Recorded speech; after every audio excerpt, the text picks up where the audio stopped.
Yeah, where I think he had a really stellar T side. It was like, whoa, he's sick. But that's not actually really doing what he needs to do for this team, which is to be a solid operator. And I think today, if I want to win a tournament, I think I think I'd have to pick Mauisnake today. But in a month or 2 months, I'm picking m0NESY. I think he just needs to get more reps in. This is something I said when the move happened, that I think m0NESY still is very raw on a lot of maps. I mean, thankfully they're not even playing Overpass with this lineup, so he doesn't have And to they worry won't about anytime yeah, soon with Nico no, on the team. Don't worry. exactly. So they don't have to worry about that. He doesn't have to worry about that, but Add some fun to your space with Xtrfy, designed in Sweden with focus on quality products built on experience. You're looking at Project 4, their 4th generation of products with super cool colorways to stand out, with matching sets to satisfy with a solid B4 bungee, lightweight ergonomic M4 mouse, the K4 keyboard is fantastic, all of which are performance focused, and finish it off with colorful GP4 mouse mats that are bold in design and smooth on the surface. The retro theme in particular has got the feels. Complete your setup with Xtrfy. No regrets, guaranteed.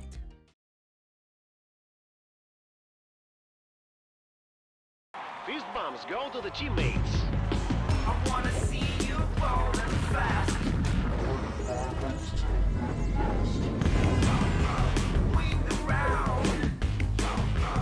Win the game. Parry Match, your esports teammate.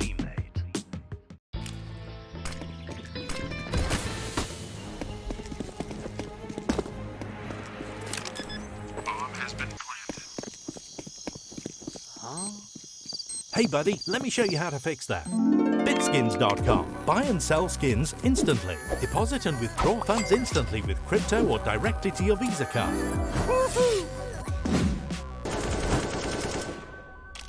Bitskins.com, the best skin marketplace.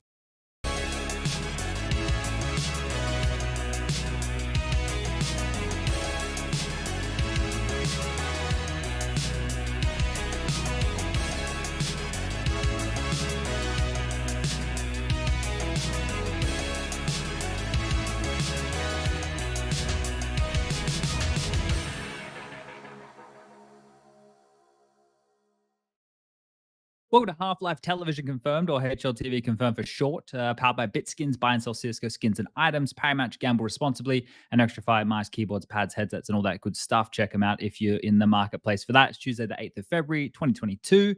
And it brings us episode 4 of season 6.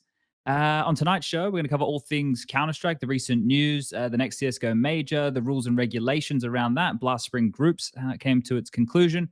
And we're going to do skinionaire Matchmaker like always. Check out anchor.fm/HLTV for all the audio only options, Spotify, Google Podcasts, and Apple Podcasts, all that good stuff.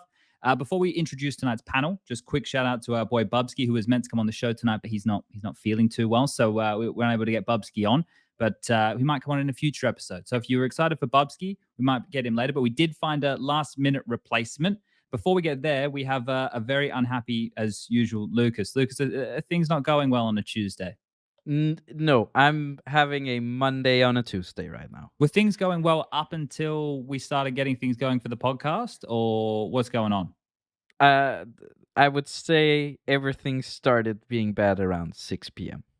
Okay, and the podcast starts at 8, so we'll go direct correlation. It's not right you there. guys, though.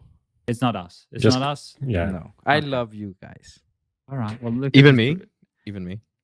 Who are you? No. Wow. Of course, I love that's you. probably I love where you, we need Alex. to start the show. Mauisnake is replacing Bubsky. Maui, I apologize for our producer. Normally, he's not so sassy. Look, I need to find something out here. This seems like a dumb question, but I want to know the origin story. Mauisnake, Hawaiian? Is it as simple as that?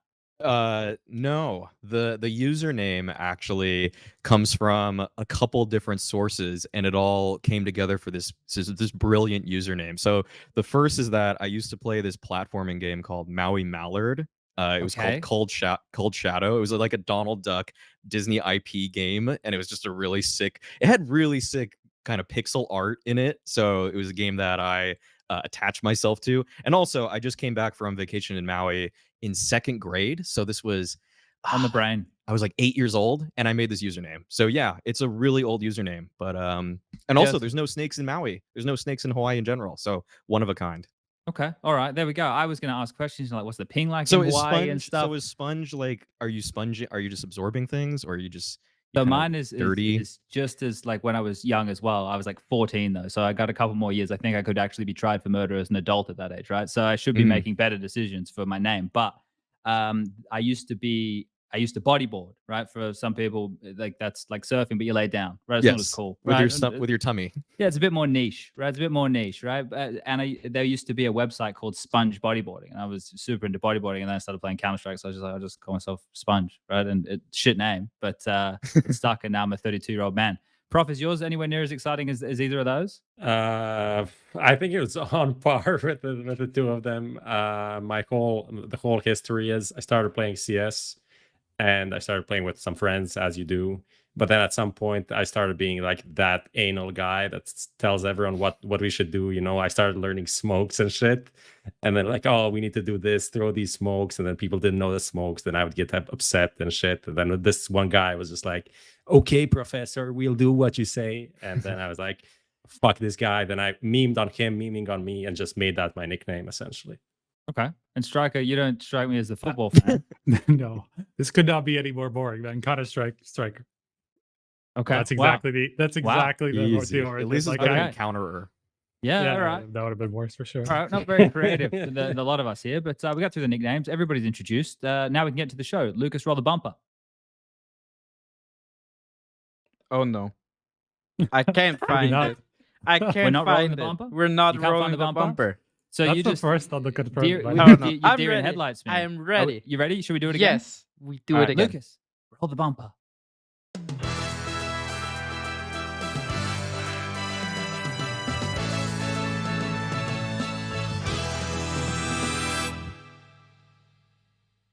All right, we're back. Look, tonight we're going to be getting into some recent news, and to kick things off, I actually want to send you the link here, Lucas, and I want you to be able to play this for everybody Oh, at no. home. I'll put the link for everybody in TeamSpeak. Lucas, you sure you can do this when you can? All right, this I is don't want. trying. I'm not gonna give them interactions. I'm not gonna click this link. okay. Well, everybody, No more I'll views. put it in Twitch chat for everybody at home, so that in case you missed it coming out live. But MOUZ Sports put out this video of Frozen, and well, look, there wasn't a whole lot of context offered, really, The was worst. there? So this video plays, and a lot of people actually get baited into thinking it's a I think roster move, which is- Mauisnake I is got one of baited. them. I got baited hard on this one. a lot of people did, though. A lot of people gobbled this up, but just because of how deceiving it was. Like, it's just like, okay, Frozen's leaving. That's a shock. Like, it makes sense. Frozen, you get the fuck out of there. But right, it was one of these situations that it's the PR either done really well or really poorly. I don't know if people were too excited that he's re-signing his contract, right, boys? I mean, bad press is also press, right? Yeah. Well, you guys should know that, right? I fucking hate it, man. Like, the problem is, like, I almost respect that they did it knowingly, because like a lot of orgs do this just like as a way to thank their players or whatever, and then it doesn't actually mean that they're leaving. We saw something similar with Liquid, where they just like release thank you videos for like the players that are leaving, but they're still on the contract and everything. There's not like they're still a part of the organization essentially, but then they release like these thank you videos, and we get baited into thinking they're actually released out of their contracts, right? So like a lot of this language could be a lot better. Maui, when this came out, did you get baited? Because it seems like this is probably something that could have been a good move for Frozen.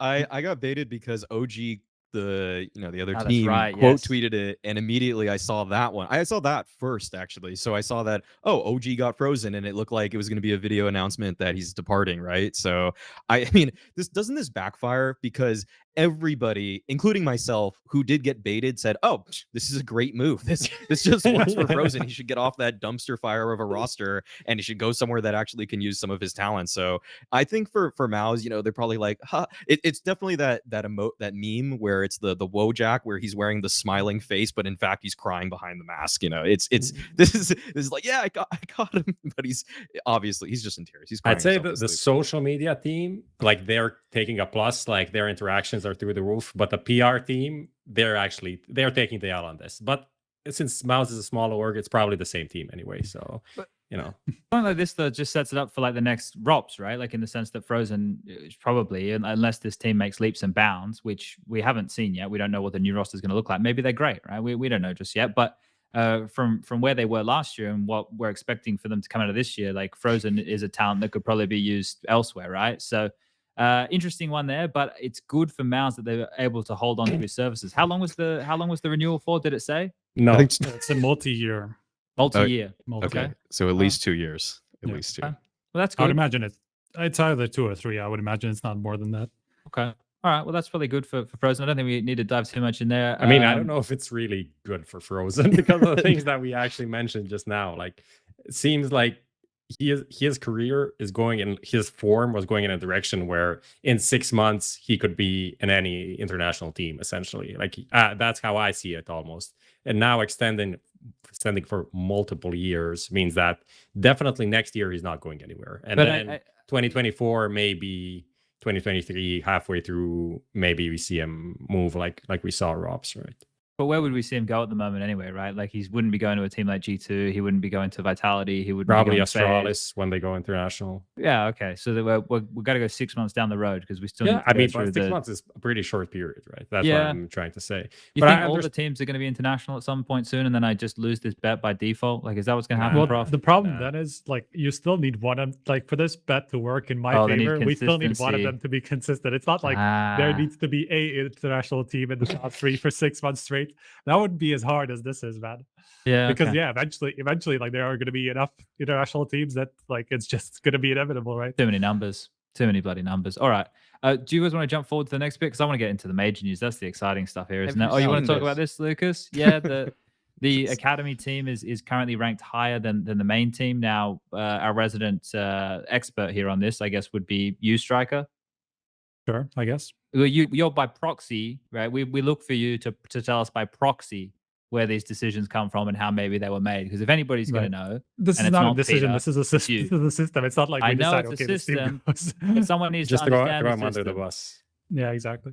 I actually is this didn't look 'cause they into like lost the details, players? but like obviously they lost a lot of players. MOUZ and XT haven't really done too much since like the ending of last year. So it's basically just MOUZ keeping keeping the downward spiral because of the changes and because they haven't played anything in whatever it is, 2 months. So nothing too exciting. Nothing for people at Yeah. home to be getting. Okay, good. That's what I thought. No I didn't conspiracy think there theories was. here. No. All right, cool. Let's move forward. Let's jump into this X-Blink seeking organization now.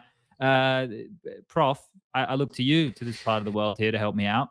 Why is this exciting? What have Blink done in recent times to put themselves in a conversation to be looking for a Yeah. new org or anything? I mean, like currently they're ranked 22nd in the world, something like that. So they're one of the teams that kind of made their breakthrough now during the player break. And every year we see some team make a breakthrough during this kind of a time, playing a bit more into like when everything ends, they play like one more week. And then before everything starts, they start playing early and they have just an opportunity to do well. And essentially, there were, I think, 40 something in the world before they added Rigon in like August.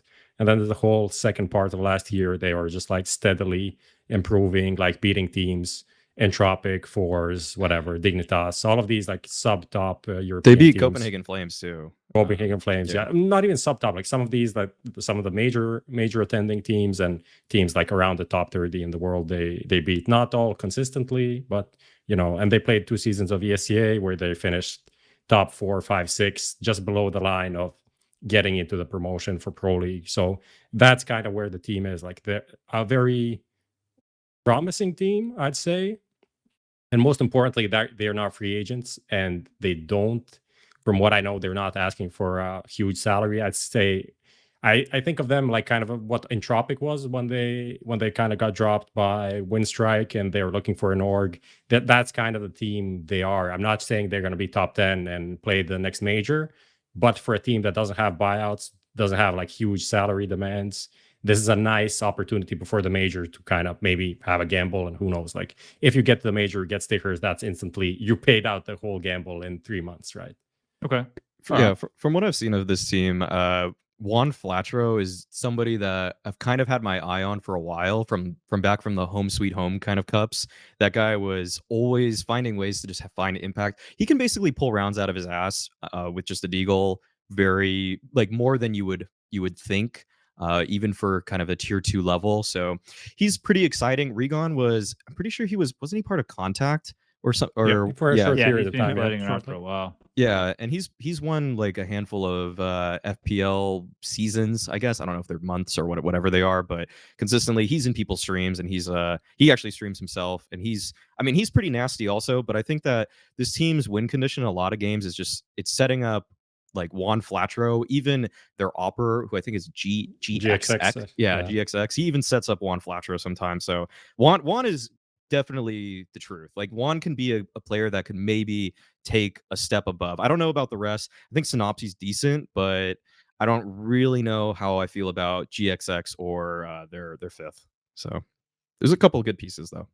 I think just the fact that they're free at the moment and they're so high up in the rankings, right? We obviously had similar stuff with Double Pony, right? And now they're represented by Heat, and those guys are within the top 20 now as well. So there's a couple of these names that are grinding on through. And I think it's probably one of these things that we don't focus on as much these days because of all the partnered leagues and stuff, right? And then you see some teams that chip in for like a qualifier here, there, and everywhere, and like Copenhagen Flames or what Gambit did last year, right? Yeah. Gambit was the extreme of that. But for a lot of this, unless they make a consistent breakthrough or a deep run, for a lot of these teams, like we don't really get to see too much of them until they beat that threshold, right? So I'm curious to see if these boys are able to do exactly that.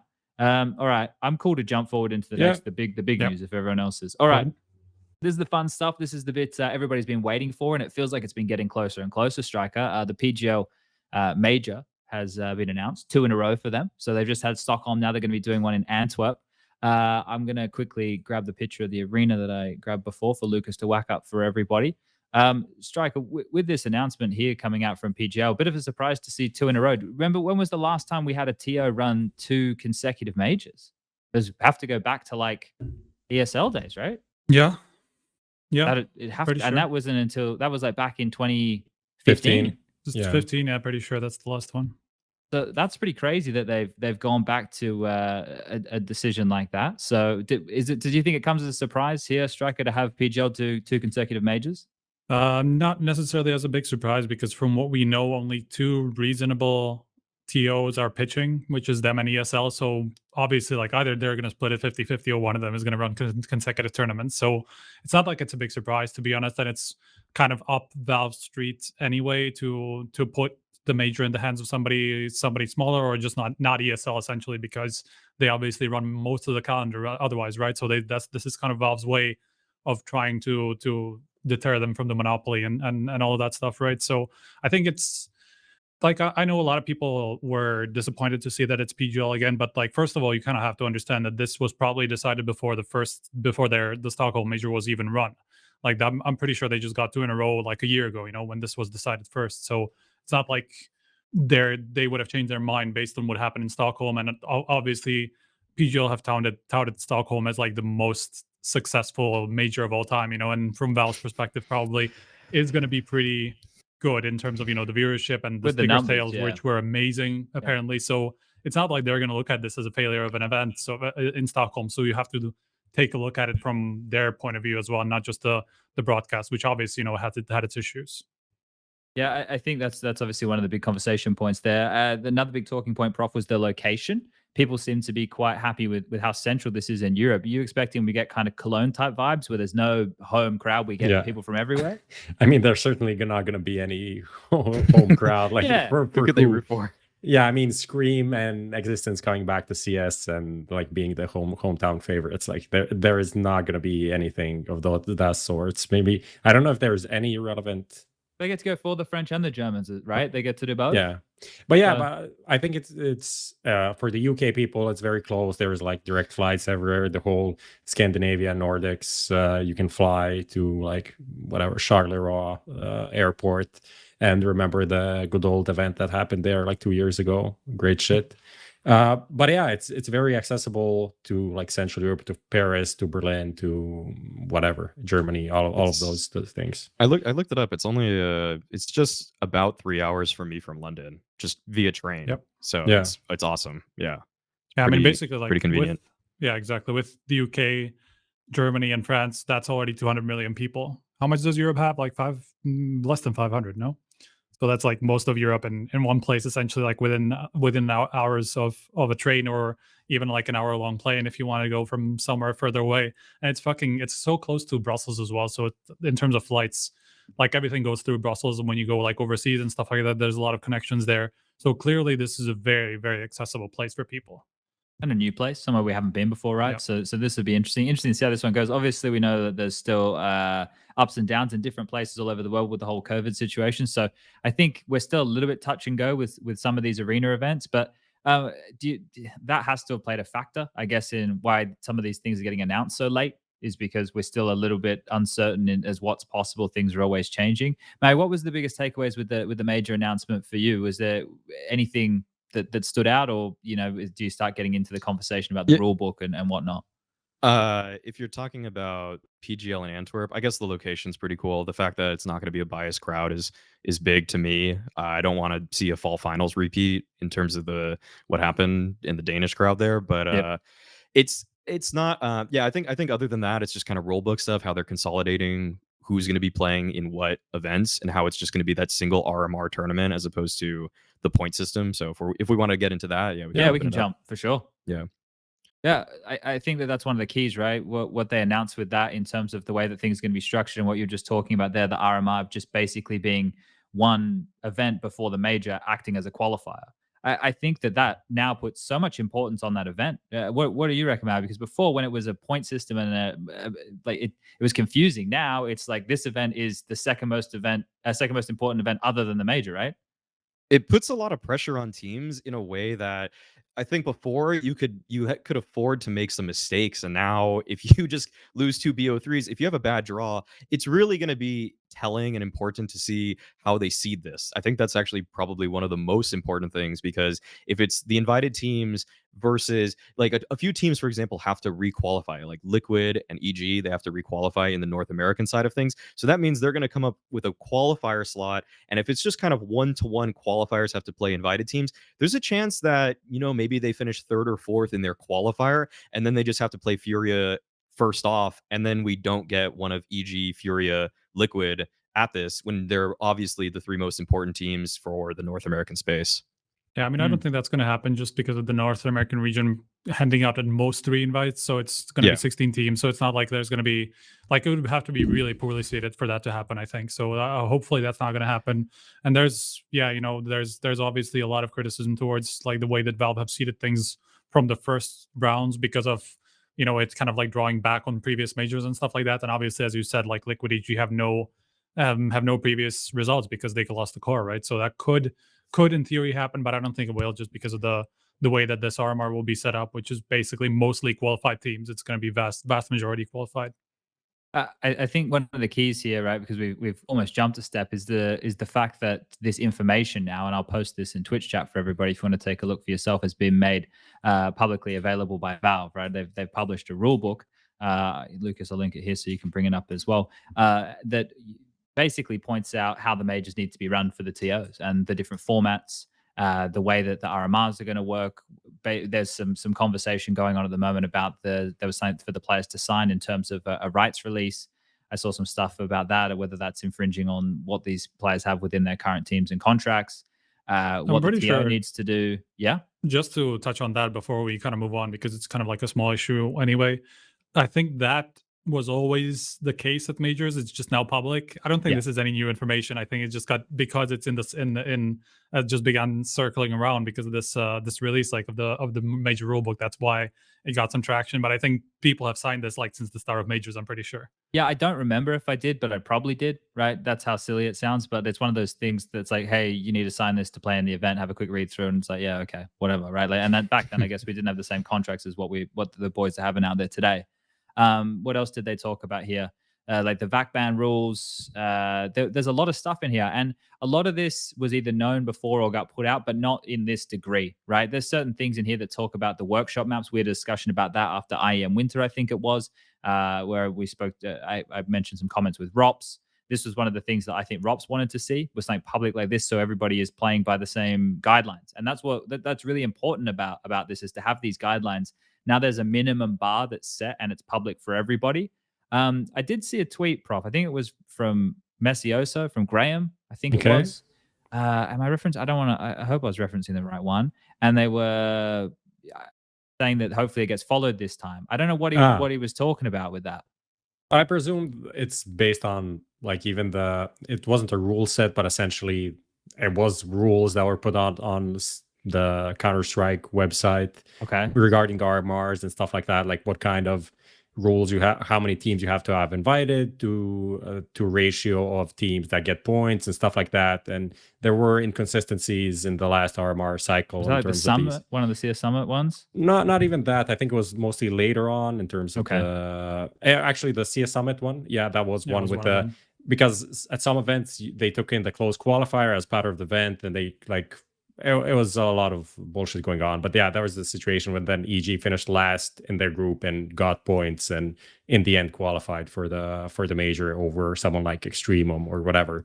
And maybe that Xtrfy qualifies, and then they don't get disbanded, and like a lot of things change because people can't follow rules, or Valve can't enforce the rules that they put out. So yeah, I kind of agree with that. Like, it's important. It's nice to have it, but if we don't follow it, then it's all for nothing. Sure. We definitely need to make sure we're being accountable on these things. Now, going through this rulebook, it's like broken down into a couple of key factors and things that we can talk about here. So one of the big ones is obviously the regions being merged, right? The fact that now we've gone back to something which is more similar with what we had when we had minors, right? For those who maybe haven't been around for long enough, we used to just have minor events where teams would compete to qualify from those regions, but the 8 legend teams would still automatically be invited to the next major, right? 16 the one thing, even. Was it 16? Was that was just 8 teams going from minors, if you remember. It was 4 regions, 2 minors, two teams each minor. I don't remember. Minors fucking sucked. I hated it. I hated it so much. Yeah. Fuck. Yeah, I mean, previously teams just, I think this is the biggest difference actually in terms of how this system changes, because previously we've always had major teams retain some of the slots, right? The 16 most recently, and then it was supposed to be 8, or was it just supposed to be, well, whatever, like before the pandemic hits. I think the first idea was that it's supposed to be 8. I don't remember exactly, but now it's obviously 0. Everybody has to requalify. So that is the biggest change. What do we think about that though? Like, do we think that's a positive thing? Because I think Counter-Strike is a game that, like, our seasons in terms of the competitive is like 6 months. So I feel like I like that, right? The thing is, I don't know if I love the placement. We've spoken about this a million times on the show before, that I think the majors should like close out the season. But I look, you look at the way this year starts. We start with the Blast groups and a couple of other warm-up events for like FunSpark, Ulti. A couple of teams are playing in Pinnacle Cups. Katowice happens, pretty big event for most teams. Then you have a Pro League season for most of these guys to grind out. Then you get the spring finals. Then you've got, well, the majors in there. You've got spring finals. You've got Cologne. Like, do we think this is 6 months having these teams having to requalify makes sense for the way Counter-Strike is? I personally don't really like it in terms of, because I think if we're expecting 2 majors in a year, I think inviting at least the playoffs teams makes a lot of sense. Yeah. Like, it's going to be very, very difficult for those teams to fall off. So, like, it would have to be a mega fluke run for them to be just like completely out of the possibility of playing at the next major, you know? So I feel like inviting at least the playoffs teams. I can understand the 16. 8 teams. And actually, it was 4. What was it, 14 after that? Because it was like the 2 teams that went 0-3 in the Legend stage actually didn't get a spot at the next major towards the end as well. So it was 14 before. So like I think 8 teams would have been pretty reasonable. Like, and even if it's not 8, maybe it's 4, so you can make sure that it's only teams that actually win a series in the playoffs, you know. So you kind of like take out of the fluky ones. But I think in general, like, with there being, what is it, 5 months between the majors, or 5 to 6 months, with the first being in May and the second in November, 6 months. And then I feel like it makes a lot of sense for at least the part of the teams to retain slots. It's important to have continuity because it helps with story building. So, for example, if PGL want to go out and actually make some content this time, they can in advance. I agree with you, Striker, that I think that it should be 8, the top 8 teams, because think of PGL right now and how they would probably want to develop some sort of shoulder content. It'd be nice to do that with Navi in mind, or with G2 in mind, and talk about the journey that they've been on since the previous major. There's so much footage out there. There's so many tournaments that you could focus on. Send a team out to them when they're playing Katowice or something akin to that. And then, but without knowing if they're going to make it, imagine you send out this team to Navi, and then PGL is just like, well, Navi just choked at this one event that they had to do well at, and we just wasted all of this time and money. So I'm in the same boat as you, that I think that at least the top 8 should be invited back, guaranteed. I'm for the top 4. I think top 8, we had some fluke teams, not even rarely. Like every year, Fury hater out here. I don't know. I'm not even talking about this year. I was not. I didn't have anyone from this year, like last year, in mind actually. But if you look back, there's always some teams like at least one team that kind of snakes its way into the playoffs and then just loses there. So I think if you actually get to the top four, there are like 4 really good teams. Those teams are going to be in the top 24 for the next major, 99.99999%. Like I don't see how they're not deserving of the next major spot. But that's just my point. Like I agree with all from like building storylines, narrative. I think it's just like super bullshit that there is a possibility for the major champion to not even be there based on one event. Yeah, I think that looking at it, I know Counter-Strike changes a lot in a 6-month period, right? But I'm just looking at it here with the RMR being so close to the start of the major. So what I've got penciled in, depending on how accurate this ends up being in PGL. So now I believe it is that the TO who runs the major has to run the RMR, right? I think that's the case now. In the past, we've had it with minors and the RMRs that hasn't always had to be the case. That seems to change going forward. But the April 11th, the week of, April 11th until April 17th is what I've got penciled in here for the RMR window. And then for the major window, I want to double check it, but the one that I had jotted down was from like the 7th of May until the 23rd of May. 9 to 22. Yeah, okay. So basically, I like I'm accounting for travel days and all that nonsense in there as well. But like that's a very short period of time between those 2 events, right? So it's not like it's done like mid-season or anything. It's done like super close to it, and we're about to see all those teams play again against each other in 2 weeks' time, right? Well, we see them play every week basically at this point. So I don't know. I'm curious, like maybe the spacing could be better when you're having that, or maybe the spacing is good. And either way, I think if you want the best teams, like the spacing is like as close as reasonably possible, for them to have the time to do visas or whatever that then they need to figure out in the meantime. Still, like for that, I think the month break is pretty okay, or like at least a few weeks. Okay. And they also made the rule, like the Bubsky rule, as they call it. The Bubsky rule. That you can't actually change your roster between the 2 events. But then they also said that you can add another substitute. So like that doesn't really mean you can't change a player, because if you add a new substitute before the major and then just use that substitute, you can lose some points like Virtus Pro did with Flit, right? And then just still play the event. So I'm not really sure that means what people think it means. That's like I don't know if you can blocked. change the subs. I think you just put them in before the RMR and that's it. I'm not sure if you can change it after the RMR. I might be wrong, but it might be in the rules. But I think it was meant in a way that you can submit a coach and a sub, but it's like for the RMR, and then you can't change it anymore. But you can still do the swap in the sub and back once. Yeah, I think that's the gist. But I don't remember the exact details of this. Okay. Well, look, I think it's something that obviously has been a little bit confusing in the past, right? That sub rule, and it's been tinkered with a lot. We've had teams taking advantage of it. As long as we don't have that, right? Teams taking it. Well, I don't think we can't have that anymore, right? Teams can't sign up with a roster with a player who's not going to play and pull that off. It works on the core 3 rule now, right? To be honest, like that isn't even that important. Like that was important when we had direct invites to the next major. Now that you don't have that, you only get invited to the RMR. It's not even close to the same importance. Like you're not going to keep a player or fuck around with that if it's not that important. You can qualify. I don't think qualifying for the RMR is going to be that difficult. Although if it's, because this wasn't clarified, it's not clarified. Will we even have any close qualifiers? The way it was written, right? The way it was written is just like open qualifiers. I think they even mentioned open qualifiers in multiple places. Yeah. Not just like qualifiers. So imagine like 7-8 open qualifiers for Europe. That's going to be a fucking bloodbath. It's going to be amazing. It's going to be the best thing ever. Just watching, every team from FaZe to, I don't know, X-Blink to Entropic to not Entropic. You're gonna have all the CIS up and coming teams as well in the mix of it now. Razors, all of these teams, K23, everyone just in an open qualifier. It's gonna be insane. Okay. All right, cool. So another key takeaway here is to do with the slot distribution for the majors. So there's going to be, I had it up here somewhere a bit more digestible. For Europe, 7 legend spots, 6 challenger spots, and 3 contender spots. So that's including Europe and what was CIS before. So now VP, Gambit compete with Vitality and the likes. The Americas has been merged. So we've got South America and North America. 1 legend spot, 2 challenger spot, and 3 contender spot. and in Asia we've got the 2 contender spots. Do you think that's fair, Maui, with the state of the American Counter-Strike at the moment? Like, and do you think that having something like that is going to help the 2 continents now in terms of North America keeping South America competitive and vice versa?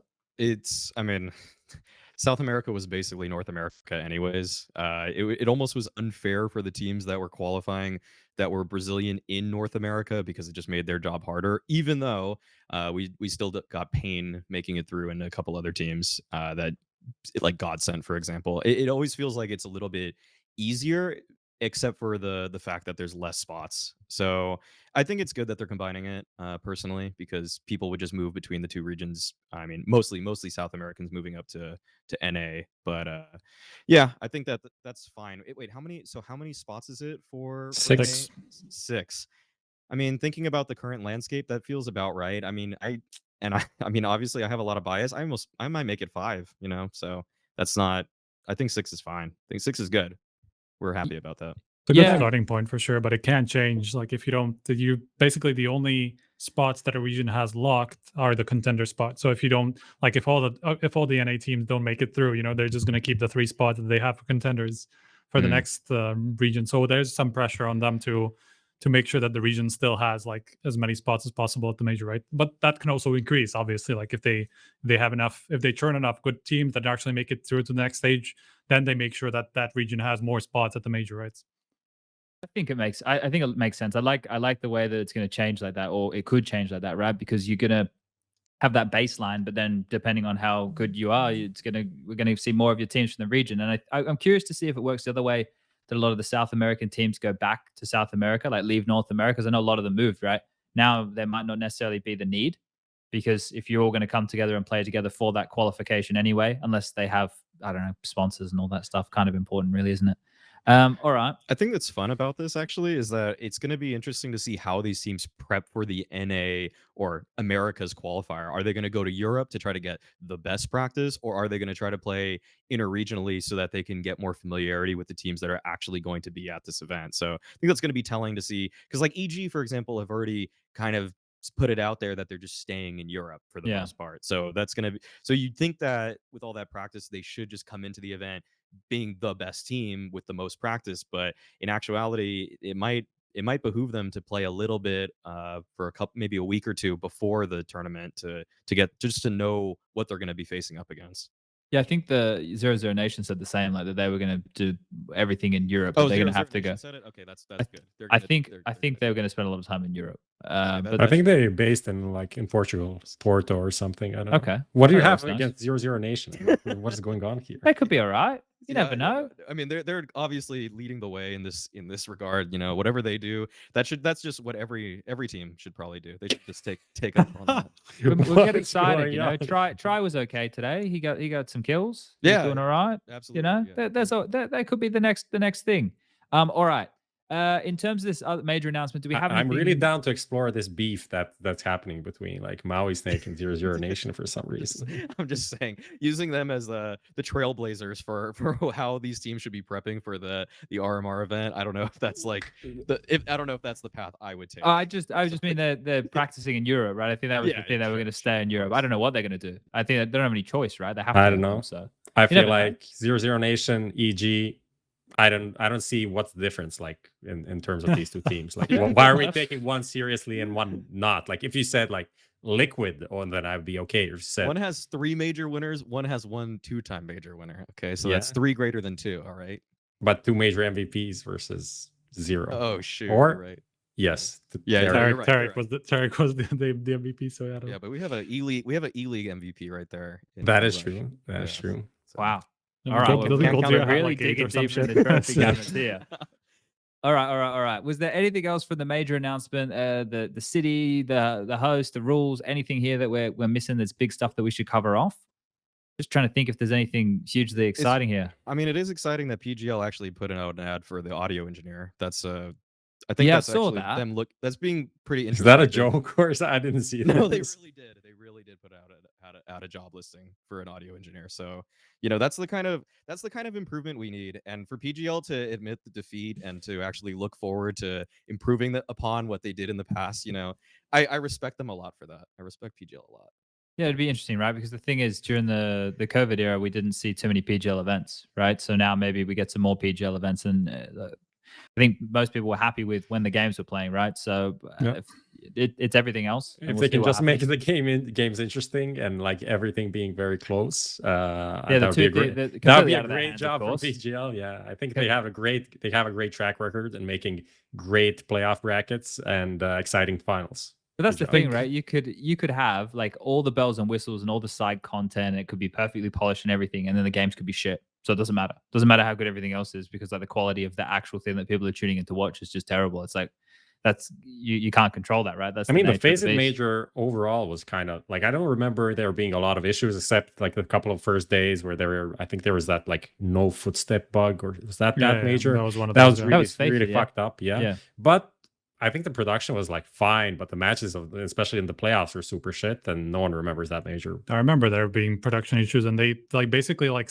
in similar vein to PGL almost, where they just brought on some new shit that they didn't really test before, and obviously they had to test it out throughout the event. So like we've had so many majors that kind of like have went through some of these issues because they just didn't have the time to test, or maybe they just brought up like some new stuff way too long. And I think that's actually one thing that I kind of want to give to PGL, and I'm hoping that this will help them make the actual major better, is the fact that they're going to be able to host the RMR.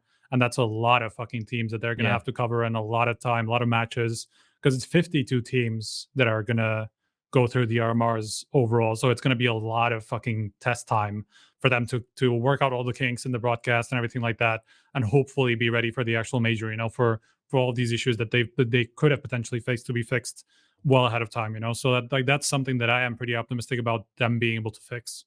Cool. All right, let's jump into the blast discussion. Oh wait, we got skinionaire first. We need to do skinionaire. Are we all good with that, Lukas? Are we ready? I hope. All right, I hope so too. Now, Maui, are you familiar with the little game show we do on the show? I haven't seen it this season, so I'll be honest. Well, it hasn't changed a lot. Props still makes the questions really difficult. But basically, in case you are a new viewer and you're tuning in, we're about to do Who Wants to Be a Skinionaire, brought to you by Bitskins. Now, basically, we're going to ask 5 questions to Mauisnake. Every question he gets correct is going to go up a tier of skins. Now, as some people in chat are already spamming, if you type Bitskins in chat, you can enter the draw to win that tier of skins. One lucky winner from the chat will be drawn. Shall we get it underway? Let's do it, Regis. All right. Question number 1. What was the last major to feature an NA team in the semifinals? What was the last major to feature an NA team in the semifinals? Was it A, Starlight Berlin? Berlin. Right. It was NRG. All right, we're gonna lock it in. We're gonna lock it straight in. They lost to Astralis, but Tarek knows they should have won that. All right, and this might be. I need to double check this. Renegades were in the semifinal against the likes of Avantgarde at the time. Let me double check this. Yeah, energy. This is correct. Actually, you are correct. So Maui's right. Maui is right. God, all right. We love doing this. It's always the first question. Jesus. So you're correct. Now I was so confident. I thought the same thing like from the start. Like first second that I thought energy, did they make it 2 quarters or was it 10? Literally that stupid NRG logo, just like my eyes went over it. I'm like, okay, I just saw liquid 8. I'm like, okay, let's move on. Amazing. That's right, we can fix it in post like normal. All right, so question number 1 correct. Question number 2, lucky we got that one out of the way early. Which players have the most major MVP medals combined? Cold Zero plus Device, Get Right plus Neo plus Kenny S. That's like 3, maybe 4. Or Flusher plus Olaf plus JW. Oh, that's like 3. Cold Zero Device. Final answer. Oh, final answer. Locking in A. I think it's 5. I think that's 5 right there. It's 5. A is locked in.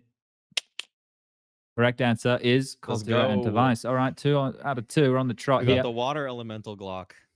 Well, look, I don't know what the skin is at this. I don't think we've ever given an amount this low before. Actually. So we're normally all right. All right. Question number 3. Who has played the most maps at majors? Oh, geez. Simple, MBK, or Olafmeister? I think it's got to be Olaf. I think he's played it. Yeah, I think it's got to be Olaf. I mean, he was back at LGB at the first one, so I'm gonna go with him. He had a lot of deep runs, and the thing is, Simple didn't have enough maps because he kept 2-0ing everybody. So yeah, it's Olaf. Well, we've put Olaf as the correct answer. Let's see. Could be MBK. Correct. 3 out of 3. All right. There we go. Flying Didn't through even this. consider NBK. I love Yeah. it. He's just like going straight in. Like all of the people are like, oh, but what about NBK? He played. It's like, no, nah. he's just Maui's just going in. One guy. This is the only answer that exists. All day. All right, Let's let's go. get question number 4. The infamous randomizer was introduced into the veto system for which major? DreamHack Winter 2013, ESL Cologne 2014, ESL Katowice 2015. I think Cologne 2014 because it screwed people over on Cobble, and I don't think Cobble was in the pool for 2013 DreamHack. So I think it's 2014. All right, we'll be locking in B. Did you watch CS at this point? I went Or- back. I went back. Yeah. I went back and watched some stuff on my stream. Yeah, check it Give out. us the review. Oh yeah, I saw those. Yeah. Correct. Yeah, this is the NIP. No NIP sweat one. on my brow. That Not fucked even a us so bead. hard. All right. And question number 5. This is for the clean sweep here. All correct. Some lucky viewer at home. Remember, Bitskins in chat. Question 5. How many days did the first CSGO major last? 3, 5, or 7? Jeez. This one, okay. Oh, I'm gonna go with it's not 3. That's way too fast, surely. Dude, I need this knife to feed my family. So can I I can ask the give you audience? one wrong. I can tell you what's a wrong answer at least that I'm Okay. pretty sure, which is Yes. 7. I think 7's too much. 7's too much? Yeah. Okay, then I'm gonna go 5. I'm gonna go 5. All right. Locking We're in gonna 5. do 5 here. This is for 5 out of Come 5 on, here baby. on 5. Come on, baby. Daddy needs some new shoes. And the reveal from Lukas. No! 3. 3. No. 3. No. 4 out of 5 ain't bad. 3-day events. Let's go. God, 3-day events. Who does that? It Who was does pretty that? quick. It was Yeah. pretty I guess quick that's event. in DreamHack nature, huh? Yeah. Yeah. It was It's like a DreamHack Open back then. it basically was. The Yeah. the auditorium No, it floor was even all more. right. But there was 16 teams, right? So it was Yeah. 2 Okay. streams. And there was a BYOC the day before. Yep. God, Yeah. damn. To qualify for the first. There was a BYOC to qualify for the first major. We've come a long way. I think It was even when you literally Yeah. a BYOC. when you See, I included qualified- that. I included Yeah. that, so that's why I put 5. yeah. Obviously, I travel included days, that. But actually, Yeah, travel days. Media days. nice attempt. And also, I'm just realizing, especially with some of the blast content, how not most, but like 50% of the new players and like talent just haven't been around more than 5 years. Like most of them started watching like Makes me feel 2016, old. 15. You know, Alexi B is like, oh, I don't know who won the first major. Who was an NIP? Alexi Was B it put, was like, it Campus maybe? I on don't that know. It's last like- thing, yeah, he's like, oh yeah, I mean, they're Virtus Pro, they were A tier. That was an A tier major victory. NIP, they won a lot of games, so that was it wasn't even the same, not Yeah. even the same streak or anything like that. A Yeah, year it was like detached 2 from the years 2 streak. years later. Yeah, you're 2 years detached from the streak. There's way too much has happened. We've got so much history now. All right. So, Maui, 4 out of 5 correct. The lucky winner in our chat is, how are we saying that guy's name? Bazadmi? Yeah, that was nice. I think you Is did that a me? good job. I think you He's did been Oh wait, I following- just give the skin away? Well, no, you Yes. don't win it. You Oh, win it on behalf of please. someone else. Oh my god. Yeah. It's a giving. It's a giving I thought I'd exercise get something here. for this show. No. Well, Just you- exposure? Respect. Yeah, we pay an exposure. We That's pay what- an exposure. We've been thank doing God. the classic esports way. So, Man, that's awesome. Bezami, we're I going to be need this reaching out to exposure. you. Lucas will be reaching out to you to give the skin. And Lucas also wants me to run an ad. So we're going to run an ad and we'll be right back.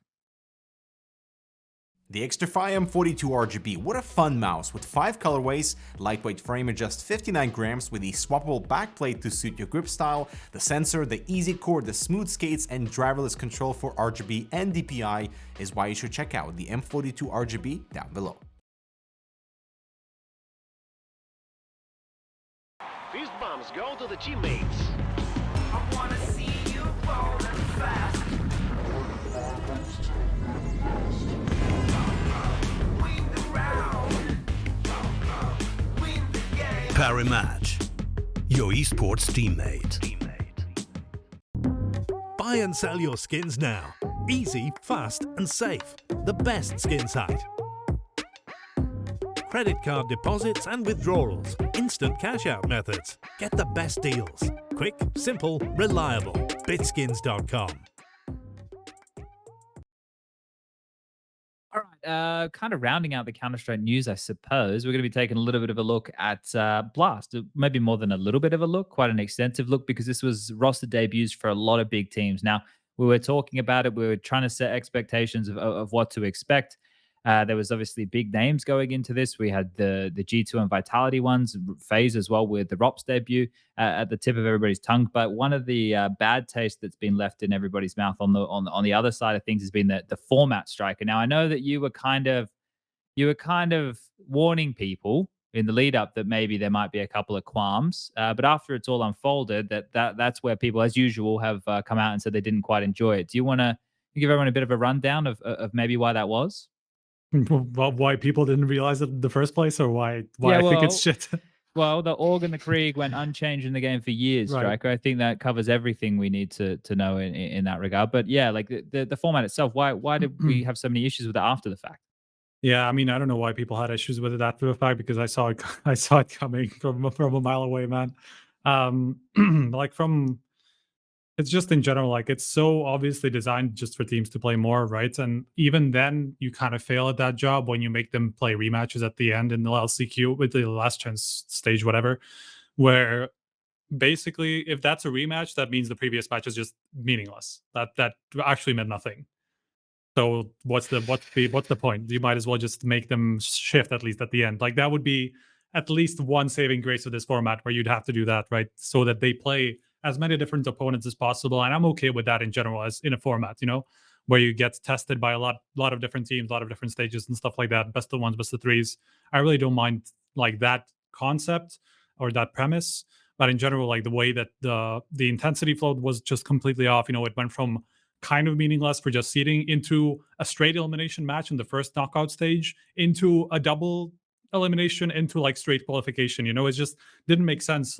So for anybody watching the event, they didn't really know what was on the line at that time. Like until you got to wait until the end, you didn't really know what was on the line. So that's like the biggest drawback of this format. I just in general hate formats that are way too complicated for people to follow, and obviously there are other ones that would actually kind of serve the same purpose, where you have teams play more matches, which is obviously the reason why they did it this way, or at least a part of it. And then you'd actually have a half decent event. I can't trick myself into thinking, as a bit of a format nerd, I can't trick myself into watching those early group stage games and think that has any meaning. Actually, Yeah. I tuned into day 1 of Blast. I'll be honest, and then like day 2 and 3, just to get back in the tier 1 feeling. But day 2 and 3, I mean, I like kind of tuned in, but I was more interested in like, I took like a miso making class. I did an athletic stretching class. I was like, I'm just gonna plan things over this, because I'm not too worried about missing this BO1s, because also the quality of Counter-Strike in the BO1s wasn't that high either. So there was a lot that was missing from it. And also, Note pointed this out on my podcast, one of your guys' writers, is that Navi went 2-2 and qualified, and OG went 4-0 and qualified. That 2 and just 3. Three, Oh, as in 2 and 3. Yeah, they lost 3 matches. 2 wins, 3 losses. 2 and 3, 2 and 3, 2 and 3 versus a team going 4-0, and yet they still end up in the same position. Like that just makes no sense at all. So I couldn't stand this format. I also hated how long the days were too. That I that's something I always sympathize with immediately as fellow broadcast talent. It's just like, oh my god, that desk is working 3 games today. That's just awful. So it was just too long. It was just way too long every day. The broadcasts were like 10 hours at least. Yeah, I mean, it felt, especially like the second round, the knockout stage, felt like the most useless out of it all. Like no matter how that ends, the next game is going to qualify you to the finals. Yeah. Like no matter if you win or lose, So like, what's the point? Okay, you get 2 chances if you win, but like, okay, from like an intensity standpoint and from a viewer standpoint, I think like the intensity is just not there. Like it's so pointless to watch that match if you have any sort of like excitement around what this means for the teams. Like if there's nothing, that doesn't mean anything. I think there's a couple of things here. Like the reason initially when I saw this, I was excited for this format was by virtue of the fact that there were so many roster changes debuting that we hadn't seen. So the concept that we'd get to see a lot of these teams play potentially a lot of different maps, other than the one group that only almost exclusively played Inferno, right? That we get to see them play in best of 1s and best of 3s in different environments against a lot of different competition. So for the first event, or the first tier 1 event out of the player break, for that reason alone, I liked it, because it meant we were going to get to watch a lot of Counter-Strike. But in terms of what you were saying, Maui, in terms of the serious nature or how much stock to put in those results or the type of Counter-Strike we're watching, that wasn't high on my list. It was just high on my list to see how do these teams look initially, right? And this is something that was missed for me is where the bar should have been set for an event like this. For like a big or a team, who have made one roster change and it's meant to be a firepower upgrade and we want to see if they hit the ground running early, okay, well, they don't have to win it, but we want to see promising signs. For a NAVI, best team in the world with so many opportunities to fuck up and still qualify exactly like they did, I wouldn't be expecting them to get out of third gear, right? Why? Why would you be? You've got Katowice in a couple weeks' time. Why would you be putting all of your eggs out there to show the world? I'm mixing analogies right now, but why would you show the world every single strat or everything that you've been working on coming into the new year when a bigger event, right? This is only a group stage. And the other thing that pissed me off about watching this was not only the fact that after it all, they didn't. I feel the one thing that could have saved it for me is if that final day they mixed the games up, like everybody else has stated. If they mixed the games up, that maybe could have saved it for me. But because they didn't, and the way it was sold on the show wasn't like it was a group stage, and that pissed me off more than anything. It's like, if we're going to sell every game of Counter-Strike like it's the most important game of Counter-Strike, we're not doing service to the formats, to where it fits in the season, to the fact it's group stage games. I just fucking hated the way it was sold. It pissed me off so much because it was trying to like pull the rug over people's eyes about the type of Counter-Strike we're witnessing here. Like most of the teams are super raw. Most of the teams have only been together for a couple of weeks. Like this is just initial dipping our toes in. This is a learning experience for the entire season. And like I hate it as well. They have some elements on Blast where they narrow down and they just make it like Blast-centric things. And I get that. You want to promote your own event. But the narrative of Counter-Strike is the season. It's from event to event, finishing in the majors and the big events, right? This was just a fucking group stage. I just really didn't like that. That just bothered me a lot. I think one issue that we have as like power users in the CS world is that we're not the 80% of the people that watch. Like the 80% of the people that watch don't understand the format, but they don't mind it because like for them every match is almost the same, especially when it's a group stage. Like of course it's a grand final of Katowice, they know what it means, but for these early games most of the times they don't even understand. Like they just don't care, right? They just care it's Vitality against FaZe. Let's see if my favorite team FaZe can win and if ropz can drop 30 kills, and he drops 30 kills and I'm happy and I go to sleep. So this is the angle that we kind of need to look at from time to time. And for Blast, like they are doing essentially that. They're hyping it up. They're making it like everything is important. Oh, this is very important. Oh, they're gonna lose. They're gonna finish last in the first group, which doesn't matter, as we saw with Navi. I don't know. Like I don't like it, but I understand how it works. Essentially, like that is the angle that works for them, and that the viewers are eating up. And if they didn't eat it up, it wouldn't be a thing that they do. But I also agree that we need to criticize it from our perspective, because if we don't, then everything is going to be watered down and diluted storylines all over the place. For the more casual fan base, fine, right? Like I think even for them it's not great just because of the intensity factor. Like you just don't know what's going on at most of the time. Like until you literally get to the last round, like you don't know. Okay, this means they're still gonna have a chance even if they lose. So like, why should I care at the moment? So that's the one thing that wasn't pointed out. Like, well, maybe it was, right? But it's one of the things once the desk are done, like setting the context of what the match means. Like, but it's so hard because the format is so shit. Yeah. Like, now it's elimination. Yeah. And now he wants one. Now it's not elimination. And now it's deciding match. It's like, it's impossible to explain this like every day, to like go into this and say like, oh, this is important, this isn't important, because it needs to be, as Striker point, it needs to be like, there needs to be a ramp up that makes sense. Can't just go and say like, oh, third map in like single elimination like third match in the single elimination bracket qualifies you for the grand final, and the fourth one puts you in the semifinal. It's like, how does this make sense?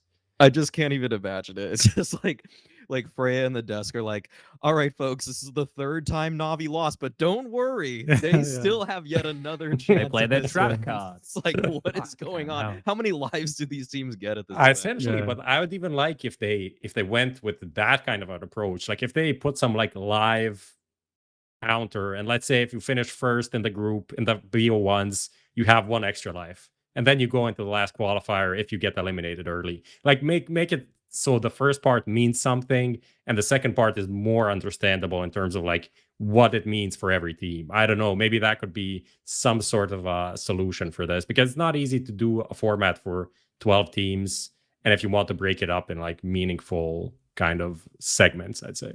I mean, I was just gonna say, is this going too far? the group stage, right? I'm not talking about the showdown and the finals because there's opportunities there for teams outside of the partner teams to qualify. But is the group stage just essentially one big exhibition tournament? Because the teams are all partner teams, all of them, right? And they just play against other partner teams. So, yeah, but I think the issue is that there are 12 teams and only 6 advance, and then from the showdown, 50% of the field. Right? Yeah, but from the showdown, only 2 teams advance. So if you don't go through the group stage, it's very hard to get. Essentially, you're almost eliminated. Right? I mean, if anything, like the way that this could be improved is super simple. Like just do it the ESL way, where you actually get 4 qualifier spots or whatever. You can make it 16 teams now, and you play 2 double elimination groups. The same way ESL does it. Like first place goes straight, and then the other 2 spots go straight, and same thing in the other group, right? Like it's the simplest way to address this problem, right? Like where you still have a lot of games, you actually have a few more teams that can qualify, and then you have a more interesting tournament that actually makes more sense. So I feel like it's such a simple way to fix it.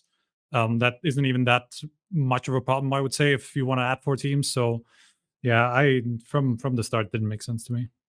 This is the conspiracy theory here, is that all these teams are just in on it, and that they know that it's going to inflate their HLTV rankings because you only gain points when you win games. You don't actually lose points for losing games. So a team like MIBR, they take a couple wins here, they actually can get some better standing overall. It's seriously like it's so self-serving for the teams that are partner teams to be in this, just because they know that, hey, we have so many chances now to accrue some points after the player break, when all those tier 2 teams that are not partner teams, that we look down on, that we spit on, they're just like, we're so above them because we can farm each other's points again every new season.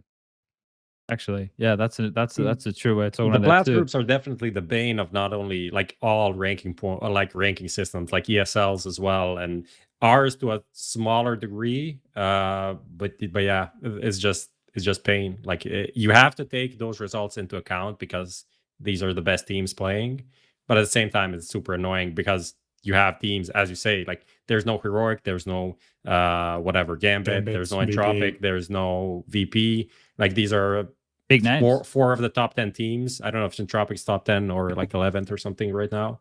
And then you have teams that are absolutely have been shit for so long, including EG with their new roster, and MIBR, who haven't done anything in any of the group stages, and they just get opportunities to sneak a win or two and get something going. And if they don't, it's like whatever, let's just move on.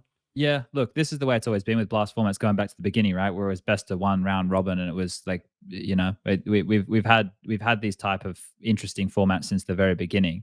Has it gotten to a point where it's ever like they talk about having more qualifiers and stuff, but realistically, there's only 2 spots available, right? For the showdown, for the finals, and the finals is what you're trying to qualify for. They have 2 finals a year. So to qualify for that, you go through the showdown, and then there's 2 spots available against the remaining 6 partner teams to qualify. So it's very difficult to do so. It's obviously designed like this for a reason. But yeah, I think definitely if they want to make the games, if we all can acknowledge that they're exhibition matches to start the year, just to decide which of their partner teams are better for their final, right, and which ones will have to play against the rest of the field, and they make the format like that just to show, like if they always have the first slot out of the player break, then yeah, it's cool. I can deal with that. I could, like I said before, I could do with it if they just had the 1 game, so it switched, and I could come to terms with that. But otherwise, I think maybe some adjustments necessary. But we'll have to wait and see. These things don't happen very easily. Anyone else have anything they want to talk about with the format, or any feedback regarding the format and whatnot? I guess one last point is that I feel like anytime there's a double elim, there should be usually an advantage for the team that makes it through the upper bracket. And yet the way that mini group stage that started the whole thing panned out is that you would win your 2 BO1s, and then you just be faced with a 3rd BO1 against a team you probably already beat. And I feel like that game just shouldn't even be played. I just flat out think like that 6 BO1 of the day, all you're giving is this team that lost a chance to right their sins, or right their wrongs. So I feel like that, like Vitality should have never had to play FaZe that second time. Right. Yeah, I agree. Yeah. It'll just shorten the day, make it a bit easier. Like, but they've got to remember, what are they looking for, right? They want minutes watched. Well, that too. But they want the minutes watched, the broadcasting deals, all this stuff, right? So I get that. Yeah, and that's the thing. It's hard to find that. It's always difficult to strike that balance for the broadcast and what's competitive, but what's competitive should always be the thing put first, right? I know it's an entertainment product at the end of the day, but realistically, like as long as we stay down the the line of doing things by the book as opposed to the Hollywood way of things, then I think we're on the right side of that very blurry line. Yeah, I mean, if you need to justify a format by starting it by saying, okay, so this, it doesn't matter if this team loses at this, like it doesn't matter. Okay, Lavi lost the first match. Who cares, man? They can just still win one out of the next three, and they're still going to be alive. So that's basically like that's when you say that should already tell you alone that you have a problem. Yeah, well, for sure. Okay, let's jump into talking about the North American team. So Maui, you had three representatives. You had three representatives. You had New EG, New Liquid, and New Complexity, who had played one outing with JT on 200 ping.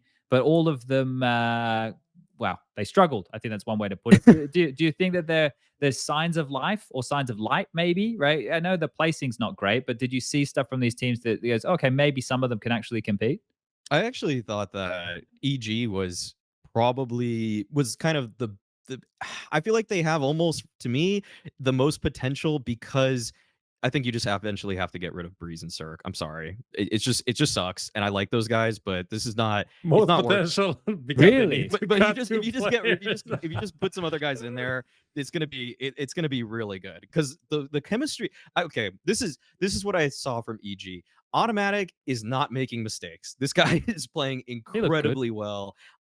When he was playing Overpass against Big, the dude never died on a default, and he found several kills on defaults, and he wasn't even doing anything special. And that was pretty telling that he's back in it. It's almost kind of like he had the floppy buff of coming back from Valorant, but it wasn't too long like Nitro, where Nitro's not playing very well right now. It's just like the right amount of time where you just kind of love the game still, but you're not gone for so long that your skill depletes. So I think EG actually is pretty close to being good. And when I say get rid of Breeze or Cirque, I actually think if they just improve, that's obviously better, because it's always so difficult to replace people. But I mean, Breeze and Cirque have been really trending downward for a long time, and now they're even with the new roster. I thought that this would be the coming out for them, but it wasn't.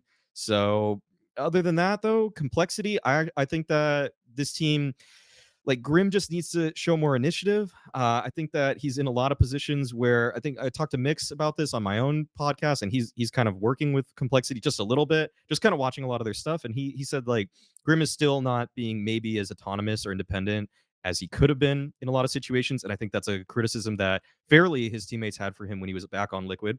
Yep. But Floppy's beasting. And to bring it to Liquid, OC is beasting. OC is playing still very well. I mean, he didn't top frag. He didn't go bananas or anything. But to get it to play his first tier 1 kind of event, and to satisfy what I thought and many people thought he could do when he was playing and dominating tier 2 in North America, I think that this was a really good first step for him. And I think that he's going to be easily able to build off of this. Yeah, it's interesting, right? Because all three of these projects are a little bit different. In Liquid have stuck to the standard theme of having a European import and then like a strong core, right? You look at Complexity, well, that's kind of the fringe next gen, right? They've been from North America, they've been flirting with making the move internationally for the last couple of years, but now this is where they have the real opportunity. And EG, who are trying to get names that worked in the past and bring them all back to life, right? And I think that, like, if we start with EG where you did, it's crazy to me. Like, the main two that I'm talking about are Breeze and Cirque. It's meant to be the powerhouse of where the frags are coming from, right? And if that's not happening, then what are we doing here? Because the other elements are, at least as I understood it, were all meant to be supportive. Like Stu and Rush are definitely supportive. Automatic, this is the best Rush has looked in a while, though. Yeah. Rush looks sick right now. Yeah, and that's the thing. Like, he had a lot of rough roles in Complexity when you go back and you look at a lot of the work that he was having to do in that team. So if he gets a little bit more freedom than what he had within that roster, or maybe some more friendly roles, then he can give more, because he was playing consistent European Counter-Strike. He was one of the only North American players who did that, right? Him and Obo. They're the two that made like that long stay. JKS did the same. I guess you could say Cold Zero did the same from South America, but the rest, haven't seen that. So EG is just, it's weird. Like, I don't think that the potential for the 5 players to play well has dissipated just yet. But if we don't see something within the first 6 months, then I think it has. You know what I mean? Like, this is it. They don't get this team doesn't need a long time, right? If this team's together for a year and they're still getting mediocre results, then we probably could have told you that come March. I feel like we're going to tell pretty early if this team can work or not. So I want to more cleanly frame kind of what I was saying with the potential for EG is that with when you look at Liquid, the top 3 people that are supposed to perform, NAF, Elige, and OC, they actually were the best performers. But for EG, Breeze and Cirque are supposed to be the best performers, and they were the 2 worst. So if they're able to just either find replacements that can perform in the roles which are supposed to be good for those players, then EG with Automatic and Rush and Stewie playing like they are right now, that's a weirdly strong support trio right now. Yeah. You know, that's rarely how you see a team building, but it seems like the people with the least resources right now are performing the best for EG. So the sky's the limit for them. In all honesty, if they get a star rifler and if Import either another Eastern European opera, sure, right? sure. Easy. Why not? Yeah. do you have any thoughts on EG here, Prof or Striker? I don't know. I think that kind of Mauisnake laid Good it summary? out pretty well. Yeah, especially this last part about the what we going into OG, we're thinking like there are so many question marks. Yeah. But if we can get these three players to be okay, and if this is the trajectory that we see developing in the next couple of events, then yeah, I agree. Like it sucks that Breeze and Cirque aren't good, and maybe they won't ever be good, or maybe they'll be good on another team or after 3 months or 6 months or a break or something. But yeah, you can build on this. Like that is more than I initially expected. Like I thought this would maybe be a team that doesn't have anything to build on. And talking about that, maybe Astralis is the next topic. You want to go to you? No. Let's do Liquid. I think Liquid is next on the line, right? Okay, we can jump in there with Liquid. I think I don't know. Liquid is going to take a while for me before I can settle in. There's just too many things here that like there's good things and then there's like complete unknowns in the sense of how long is it going to take Nitro. He had some moments right where he looked pretty healthy Striker, but like then that one map wasn't it? Yeah. Yeah, but the thing is, if they spend a consistent period of time here in Europe playing, then it won't take long at all. I think you could catch back up pretty quickly, right? But the bigger question is, maybe not individually. Yeah, I am worried about the skill part of this because, like, obviously, I don't want to like just condemn Nitro and say he's never going to be able to play like at a high level in Counter-Strike because, like, we just haven't given him enough time. Like, and then when he left. Okay, he was in a donut spiral, but you could understand why in that sort of a context, right? So I don't want to just close the door on him now. But obviously, you know, when in his situation, it would be relatively, especially with the role that he has now, because like he did basically go into the hard entry that we kind of expected him to, because that's where he's forced now, essentially, because that's just the position that where he must be at the moment because the team that he has around him. So I think that's the biggest issue. Like if you're in that spot, you kind of have to have a lot of skill to be successful. And I'm not super happy about him just being the guy like the Sanji of this team. You know, I think that's not what would fit him, and I think that's not a very good way to use your entry in general. So that's the reason why I'm concerned about Nitro specifically, because I think he's going to have a hard time getting up from this because of the position he's in. Okay.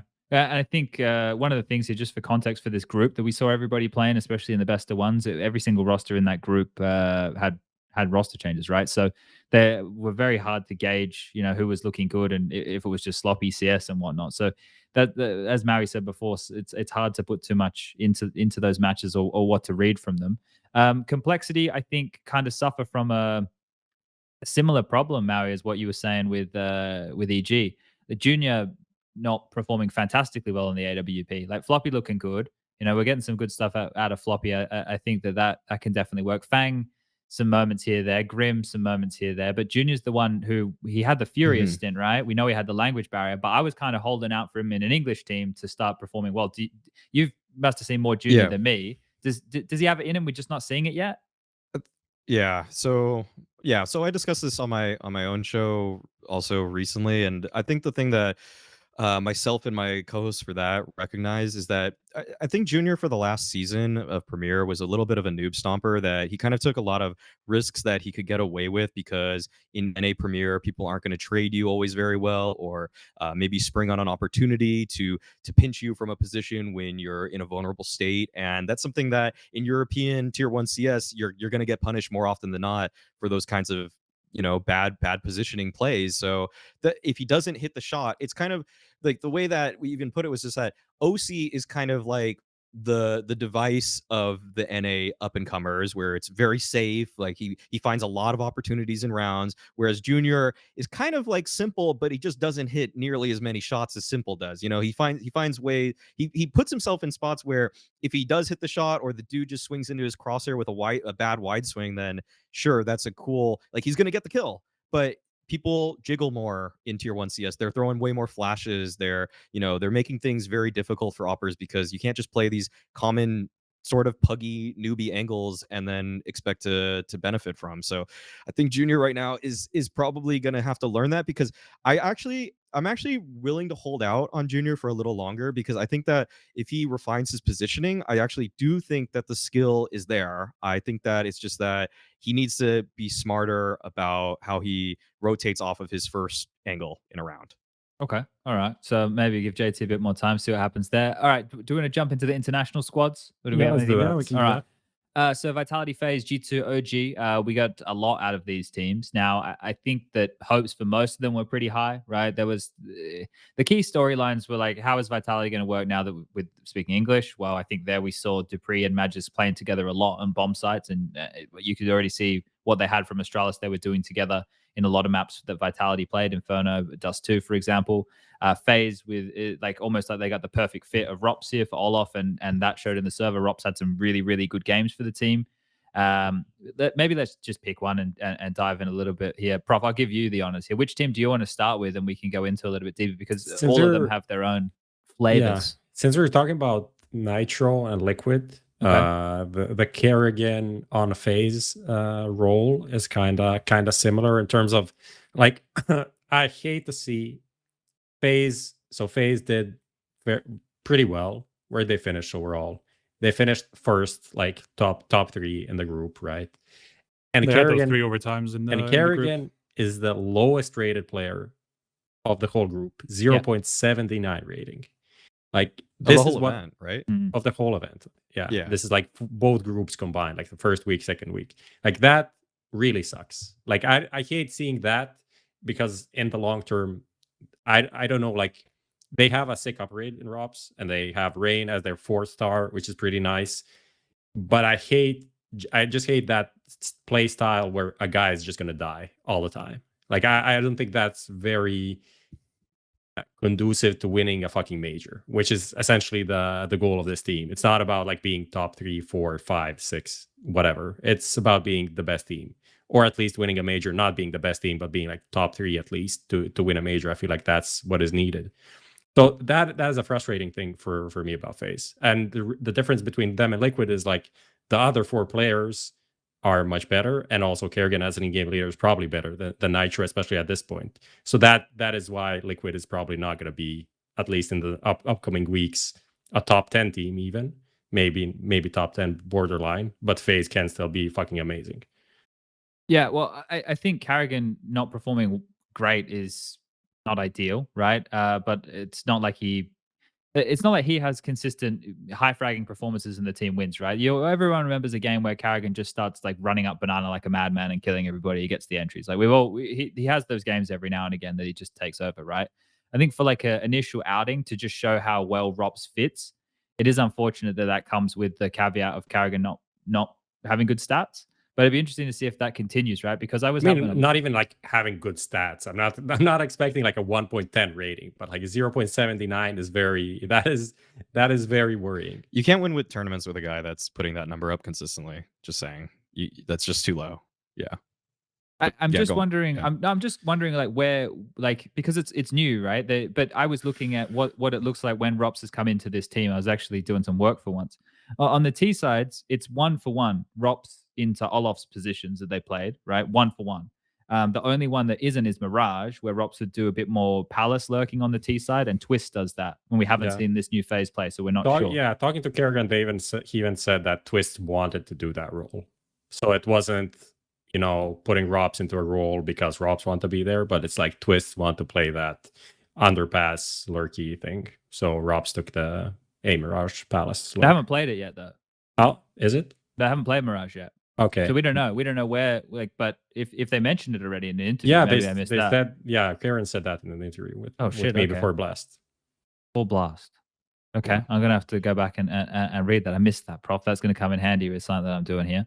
And the other one, like on the CT sides, like it's almost 1-for-1 with Overpass, Inferno, Nuke, Vertigo, Dust2. I think the only difference was like ropz on MOUZ was doing the secondary AWPing job defending B, and Twist was doing that. So ropz did that when they actually played. So there's really minor differences. For ropz, this is like almost perfect. Mirage and Ancient are the ones that are different, but the rest of it is like 1-for-1.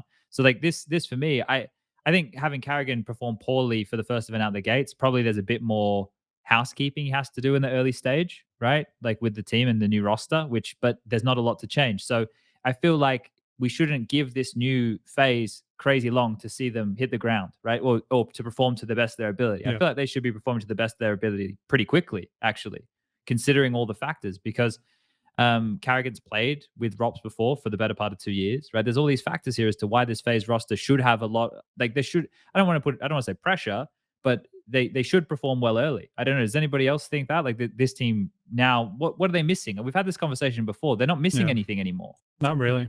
I mean, just to touch on the karrigan part, like I understand why you would get baited into thinking that you have to be that guy because of how much firepower you have on the team, but at the same time, like a lot of the time, it just works out better for you if you let the more skilled players do some of those moves, that he does, because they're just going to make them better, right? And he can maybe be a bit more supportive in like the flash department and that kind of a supportive role, not just having to be the guy who runs through the smoke so that he sets up his teammates, right? Like sometimes it's actually better to just have the skilled people take point because they're just going to be better at just shooting the first guy that they see, right? So I think that's something that maybe he could think about in the future, because he has so much skill on this team that they can all make plays.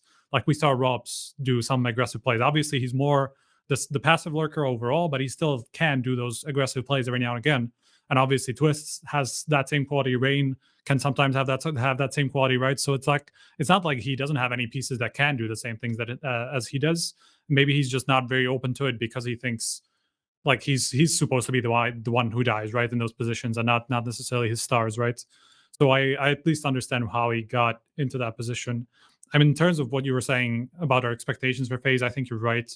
I thought it was slightly ironic that they were the ones who kind of started off shaky while all the new teams hit the ground running, like an OG, like a G2, like all these new teams actually played well from the start, right? While FaZe had that rough start, had those overtimes on Inferno, didn't really get started, and even the big series wasn't particularly convincing. I think they're the most misleading, I guess, run that they've had. Like out of all the teams, I think theirs is the most misleading because they obviously placed first in the end, but it was very shaky at points. They had that overpass game where they didn't turn up against Big, and then they had those overtimes. So it could have been a lot more convincing.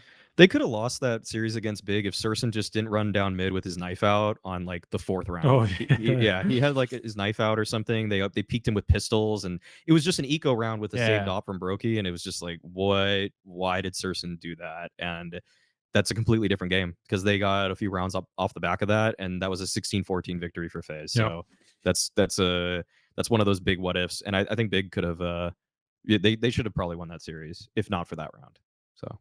Yeah, I think another point that you just brought up there, STYKO, was maybe more assertive maneuvers from ropz. I think a lot of people noticed that. And that's maybe one of the things, if you were ropz in MOUZ and you knew that you were leaving, right? Look, I don't want to say a player's going to intentionally play worse. I don't think he was, but I think you're less inspired, right? In a team when you know that you're leaving, you're probably going elsewhere. Whereas in this team, he was taking a lot more risks. He was going in to find picks on his own, but then he was still doing the classic ropz lurking stuff. And that's what you want out of him, right? To be able to be dynamic in both of those. Doesn't he have like 160 hours in the past 2 weeks or something? Yeah, he's grinding. He has been, he's been grinding like crazy. That's actually something. I'm saying he didn't have that before the major with MOUZ. I'm pretty sure he didn't have 160 hours in 2 weeks. Yeah, I don't know. I mean, that's actually something I am going to talk to him literally tomorrow, like in 14 hours time or something. I have an interview set up with him because I'm in Warsaw where they're boot camping. So I'm going to talk to some of these teams, and ropz is actually one of them. I am curious about this because I think you're right in looking in, how he was playing at MOUZ. Like he's the star player. Like he doesn't want to die. He wants to be in all those positions where he can win the round for his team. So he doesn't want to take as many risks, So I can understand that and why he maybe might feel a little bit more inclined to do that on this team because it's not all on him anymore. He has Twist, next to him. He has Rain who can just like step up in these games. He has Brokey. So he has a lot of other pieces that he can rely on, even if he takes, one risks and plays one round more aggressive lurker, more like an aggressive lurker than the passive one that we're used to seeing from him. So I am hoping that he, in line with what I was talking about karrigan, I'm hoping he takes a little bit more initiative in terms of the lurking style, so that there is a bit more balance, to this team. Not just being the karrigan, being the guy in front, always executing into sites. Sure. Okay. So that kind of rounds out FaZe. We'll see how they do. We got another show coming up before Katowice, so we'll do a bit more of a preview before then. But we also have G2, OG, and Vitality. Now, G2, Monacy was playing a lot within the We Play Academy League, Mau, and you were over there working some seasons, right? Yeah. Every season so far. Have a lot of first-hand experience watching Monacy play in the server, right? So to you, were you expecting him to hit what version of Monacy were you expecting to see here when he got to debut in a tier 1 team? This is more or less what I expected. I'd say. I mean, I feel like I'm just making myself out to be a genius because I say that, but no. I actually I don't. I think that the limitations of Monacy in prior seasons for WePlay was that Navi Junior had a very small map pool. They always banned Overpass, Nuke, and even Inferno a lot, and so that it's obvious that when Monacy switches to maps like Nuke, he doesn't really know what he's doing on the CT side. I think on the CT side of one of the games he played, he had something like, I want to say like 27 ADR, just something terrible. He had a very bad nuke. One of the complexity, actually, I think, the first game that he played. I think you're right. I think it was complexity. Yeah, where I think he had a really stellar T side. It was like, whoa, he's sick. But that's not actually really doing what he needs to do for this team, which is to be a solid operator. And I think today, if I want to win a tournament, I think I'd have to pick Mauisnake today. But in a month or 2 months, I'm picking Monacy. I think he just needs to get more reps in. This is something I said when the move happened, that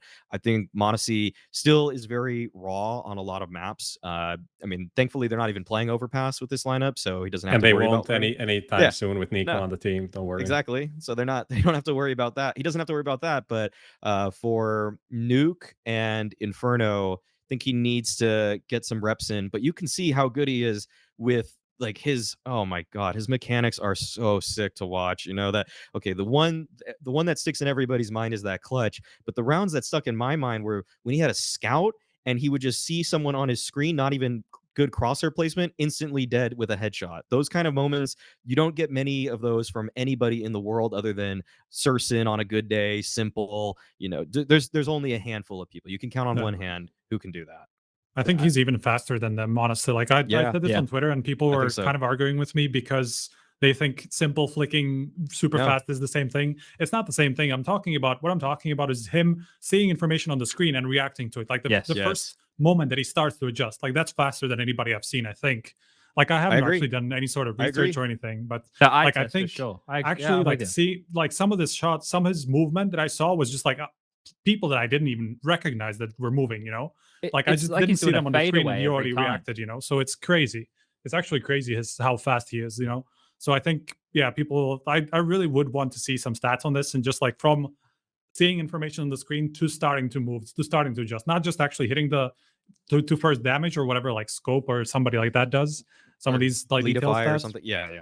Something like that. So I'd really like to see some of those stats on just the pure reaction time from this guy, because I think he could be the number one, honestly, at the moment. So I'd really want to see that. In general, I think you're right. Mechanically, I don't have any problems. Sometimes he's even overly flashy because he kind of has this kind of a style. He has the simple, kind of the simple syndrome, I guess, because he just wants to go for every shot.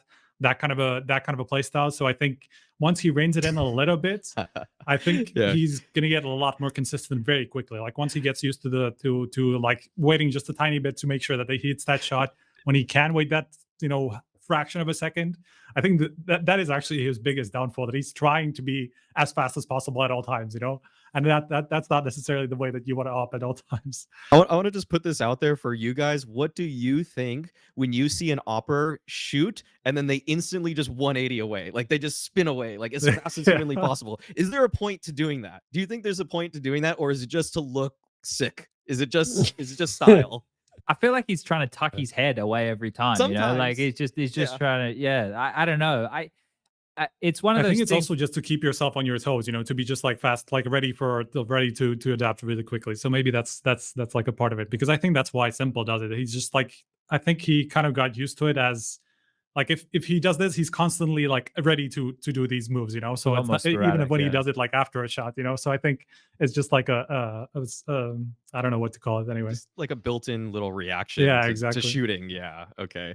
It's him feeling the recoil in his arm when he Yeah. shoots. I think Yeah. that we'll definitely tweet out this clip of Mauisnake saying that Almanac is better today than Monacy, and people will be so fucking outraged about that. Oh my god. But I I watch also the think whole segment. no one's gonna watch it. They're just gonna flame you, and we'll do a Russian version as well and put it on Sure. VK. So Wow. and then cybersports.ru are gonna pick it up, and it's gonna be so amazing. Then it's gonna I'm be gonna have to I check might, that out. might even email it to them the clip because you know interactions. It's worth it. I feel like it's worth it. There's a red dot right here behind me, and that's aimed right at me just because I said that. This is a little. But no, I actually think that he is a bit based on that clip, especially the clutch and some of these other clips that he pulled off. He is his performance here is a bit overrated. Like I have to say, like people are asking as if he's like a fucking god, and like he had a 1.11 rating or whatever, which is super nice. Like the shots that he delivered were nice. He had some good halves. Like he wasn't super consistent, finding impact all the time. It's like he had a couple of rough starts to games. Had a couple of rough starts, rough endings, like some bleak periods. So yeah, it is a bit overhyped. I feel like from the average viewer, like people expect them, like people are selling him as if he's on the same level as fucking ZywOo, Simple, Nico, right? And he's not. He's just not. Like he could be in 2 or 3 months, or in 6 months, or in a year. He might be, you know, the best player in the world, but his performance at Blast wasn't that level. It simply wasn't. I think like where I had set not expectations, but like, you know, what bar he would have to meet to be like, okay, well then he can play. He definitely hit that. Yeah, right? I agree as well. Yeah. Like he reached that level for But sure. yeah, he But wasn't that's the scared. thing. I think that's the biggest part. Like he looked like he was really ready to play at this level, you know. So Yeah. at least there's that, you know. Obviously raw at times, as Mauisnake was saying, but like overall, he's clearly ready to start playing in tier 1. Like this is the level where he should be anyway. Just as long as he never goes missing, right? Like he doesn't need to, because he has Nico, who was the highest rated player in the tournament, still playing amazing Counter-Strike. Of course. But because like I'm going to say this, and of course there's going to need to be opportunities where the opposite of this happens, but he doesn't need to be a closer right now. He just needs to be consistent, right? Occasionally he's going to need to find them that pick when Nico's having a hard time. Like that's why they got a dedicated AWPer, right? Because they will. But in the early stages, I feel like because of Nico's form, he has a buffer, right? Where maybe if he isn't playing up to the levels of what everybody's projecting he may end up as, it's okay in the early stages just to find his feet and get those reps in like Maui's talking, because Hunter still looked good. Like Jack's doing his job. The Alexi one, right? We've obviously had a big conversation here regarding Alexi and the micromanaging and not needing to do so with these players. I feel one of the things for Alexi is he's no longer in all of these super central positions, right? Like think about Mirage, for example. You're going to have Nico, Hunter, Monacy as your mid trio dealing with connector, short, and window. Well, Alexi's going to have to take a bit more of like an anchor position, right? And I know that we were having a conversation about things the other day. I don't know where we landed on it, but it was in the Discord, right? And someone was talking about where Flames was playing on OG. Yeah. Right? Where you guys were asking, was he always playing connector or was he playing A? I forget which one it was exactly. He was playing connector on Mirage before Alexi. Before Alexi. Oh, After wait. Alexi. What do you? No, I'm sorry, Alexi was in Alexi connector. was in connector. Yeah. Yes. Yeah. And now Flames is connector. connector. Yeah. Okay. Yeah. Yeah. So like changes like that where Alexi is playing more of an anchor role where he's locking down a bomb site for an in-game leader, right? And I can think of a couple of in-game leaders who actually most of them operate this way, right? There's only a couple who have started to put themselves in other spots, but like Glaive would always be in the mix of things. Like Alexi's always in the mix, right? In these positions where they can see a lot that's happening and they can make the early calls and early rotations and do all that. You cut the middleman out. You cut the conversation line to happen for the in-game leader to have to make that call, right? The in-game leader is the one that just gets to make that split-second decision and start rotating around the map. But if Alexi has a lot more of those positions where he's not doing that, that's an adjustment for him, which may impact his calling a bit. But for G2, like this was a great showing, right? Like to open up the event, it was fine. It was competitive. All the parts seem to operate reasonably well. I'll say this about their T sides. I think that Alexi has this symptom of having so many teams before that if you just kind of sit with them they would fall apart in the mid round. And I think that's actually a flaw of how he's calling right now with G2. So for example, sometimes they got banana control. I forgot against which team this was. It was one of the Inferno games they played, and it was maybe a minute something left in the round, and they get banana control and they just exec. And I think when you have Nico and you have Hunter and Monacy, you don't need to just immediately go into the strategy that you want to run. You can let the round marinate, like let it play out a little bit, see if it forces a CT response, because you're going to be able to punish CTs much more than when you have Issa and NBK who are just going to make a mistake, in that mid round. You have guys now that are going to play to punish a little bit more. And I think that's something that can elevate G2's T sides a lot. Just when you get map control, you don't have to just run your play anymore. You don't have to just run the set piece, because you have a team that's going to win out now this new map state. So that's something that I think he'll evolve with, and can realize that, hey, I can just win rounds by getting map control, and then the CTs just mess up because Nico kills them now. Yeah, I think as well, because you have Xtaz there as the new coach too, so things are going to take a while for them to settle into how they want to do things. So the roles, as you mentioned, the teams, all that's going to be interesting to see how that evolves. I think Alexi was saying early on they were going to keep it as it was and just like plug Alexi and Monacy into the positions that existed previously, right? Which is probably the way to do things until you start adding on things in practice, and then you can throw out the old shit. In terms of G2 boys, do we have much else, or should we jump into Vitality/OG? Talk about Vitality. Yeah. Okay. You want to kick us off, Prof? Yeah. Someone did say that Apex is playing Connector and Mirage, and I think that is correct. And that is kind of weird considering the talent on the lineup. But at the same time, it's not weird considering Apex's form in the recent months. Like he just decided like I'll know I'm the star player. Like this is how it feels almost for Apex. He's playing really well.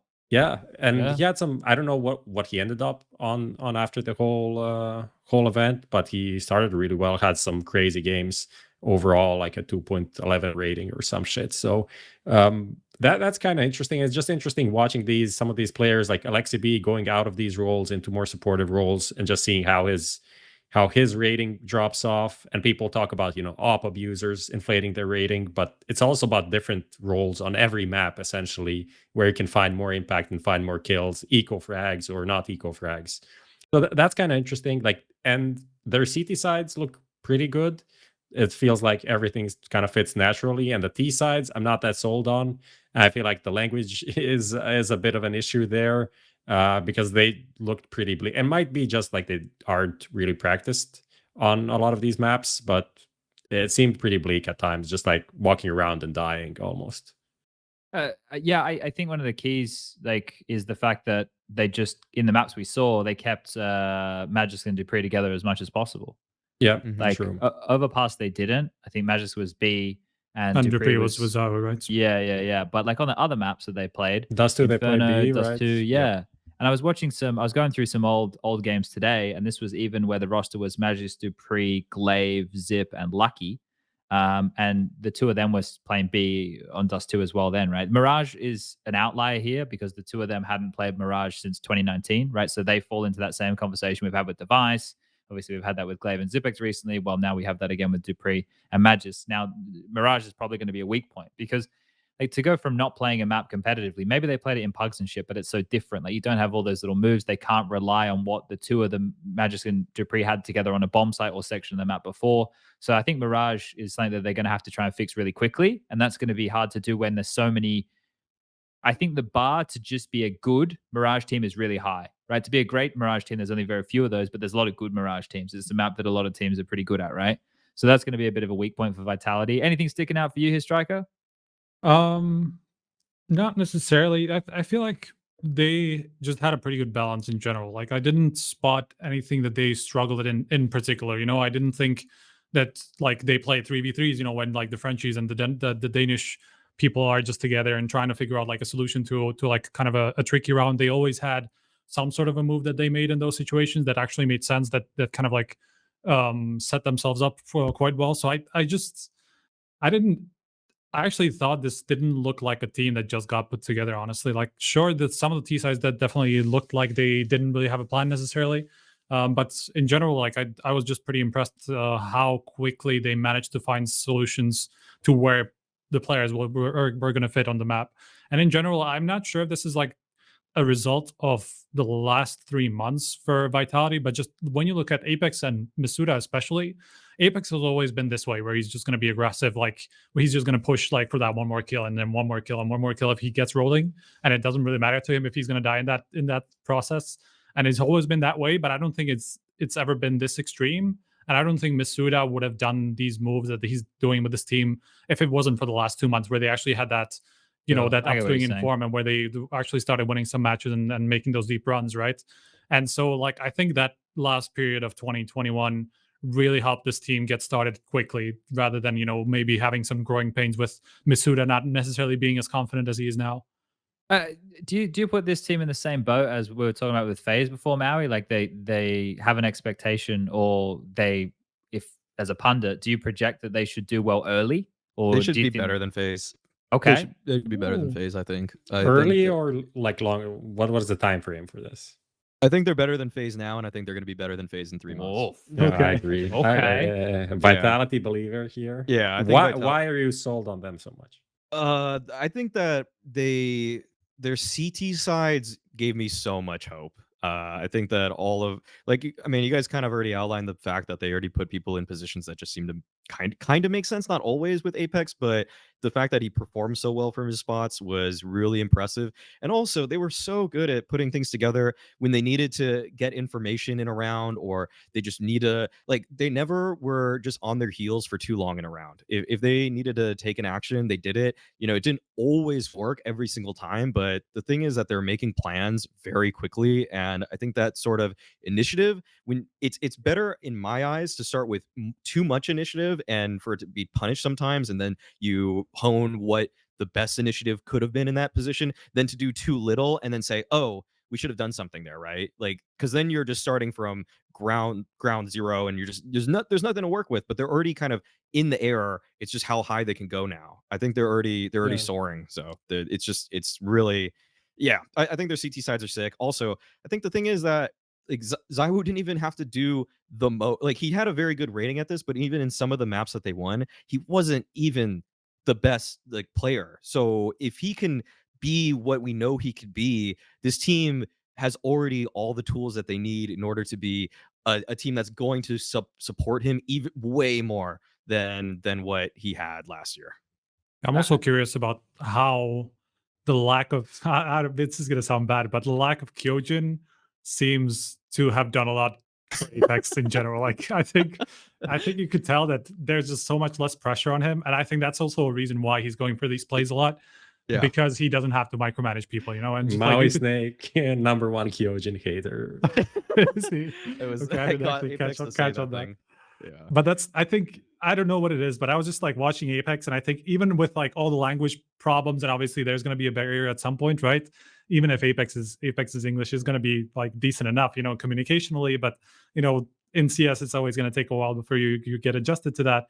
But I thought I could see less pressure on him, not having to micromanage the format people helped already. as well. So well, of course, yeah.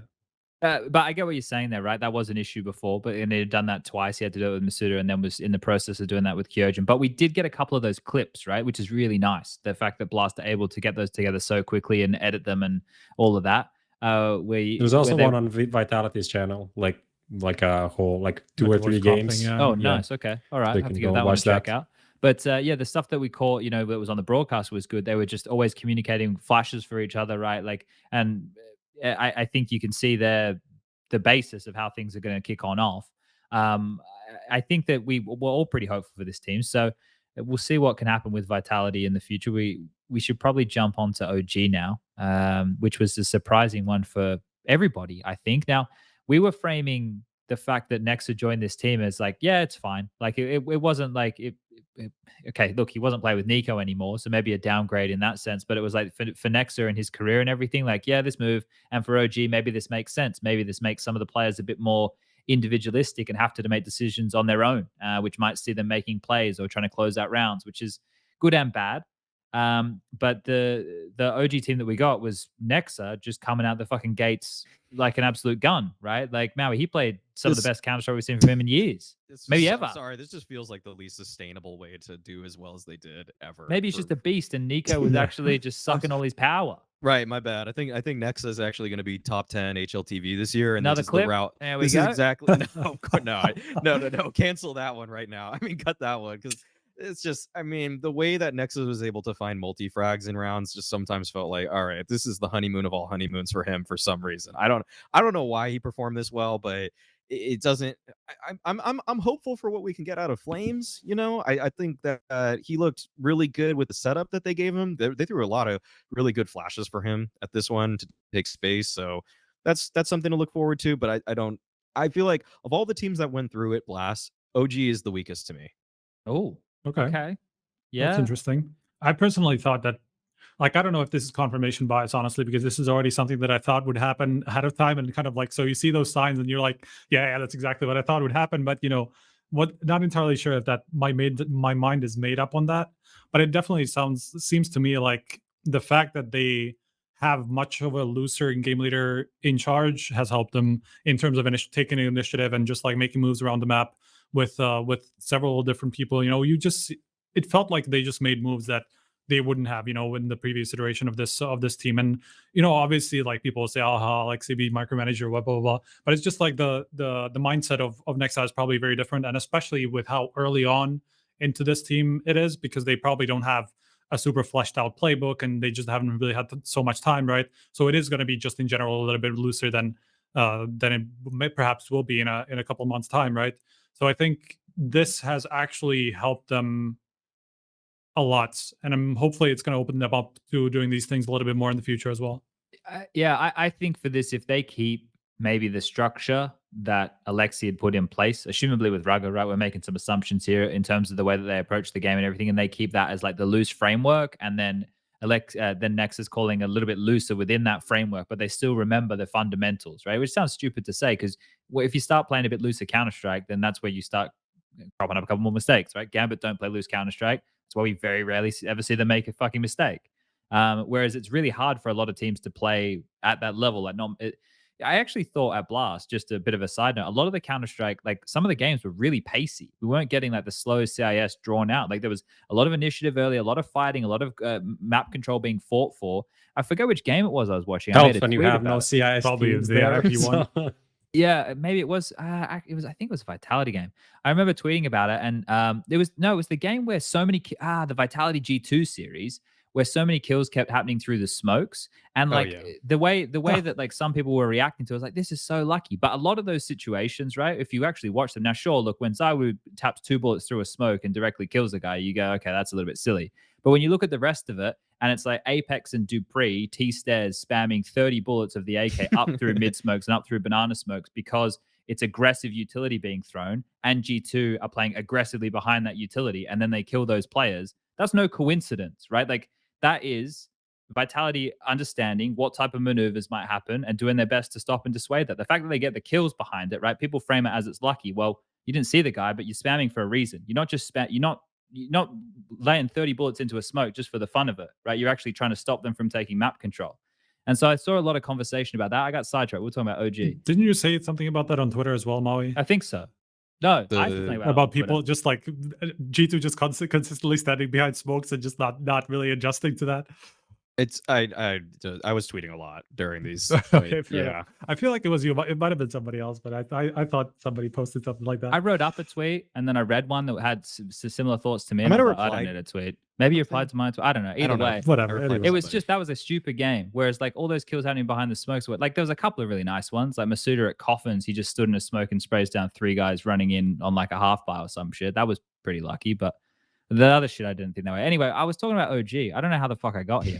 I don't even know where I am right now. The pace of the game. OG, yeah. Look, I have hope. I went and looked at all the teams that qualified just to make sure. So you think that OG are weaker than Big Maui? I know you're a bit of a big fan, actually. Yeah. I mean, are we getting into Big or should I defend this? Let's do it. Yeah. We because can. that was a statement. It's like. I think OG are the worst team that made it through, and the teams that made it through are like Navi, Vitality, there's some good teams. FaZe. Like Yeah. most of the teams Yeah. are good. It's only about big and OG, right? Between those two teams, who's the worst team there? I had big hope, Maui, up until I saw them play at FunSpark Ulti, and then I was like, oh, right. I Well, had a bit of big hope. I don't okay. know. I said They- something last week. I forgot what I said. Big's T sides right now are a little iffy on a couple maps. I think Ancient and Nuke are where they need to work the most. But beyond that, I think they're playing pretty darn good CS. There's a couple lapses here and there, but one thing that I'll point out is that okay, so Surson is back to what he was in 2020, and that is gonna make everybody worry about him, and it's really hard If to he game can plan bring it around to land. if he can bring it to land. I mean, so we haven't really seen that because when he was in bad form in 2021, that's when the LAN happened. So it kind of just felt, it didn't even feel like to me he choked at LAN. It's just that he was in bad form prior to the LAN and then he was in Okay. bad form at the LAN. So that's how I read that. But I think beyond that, I think the Favin move is just everything I could have ever wanted for Big, where you're not getting a guy that needs to be this superstar player all the time. It's just that he's probably going to be +5 in KD by the end of the game, and he's going to be holding down some spots that he didn't even play some of the spots that he's playing for Big now, and he's still going positive against the best teams in the world. That to me is already such a strong sign for where Big is headed, because Favin is the person that's going to improve the most. And I think right now, I think with Keto, he and Tizian, they were kind of the question marks for this roster. And Tizian, I think he did okay at Blast. He wasn't as bad as he was in the end of 2021. But Keto, to me, kind of just is still a little bit streaky. He still sometimes has that game where he's +12, but then he has another where he's -8. And I threw that other tweet out there that I was thinking that Keto's going to be better than Rez for the first 6 months of this year, and he has a higher rating than him at this event, and he had and FunSpark, he had an even higher rating than him. So I think right now that Keto is actually finding his footing in this roster. And Keto, I think when he was brought in, when him and Surson were brought in, I actually don't think either of them were ready for Tier 1 CS. And now I think Surson has definitely proven that he is, and now Keto's kind of becoming just a stable force for Big. Or he's becoming a little bit more stable. He still can be, hit or miss on certain maps, but little higher output.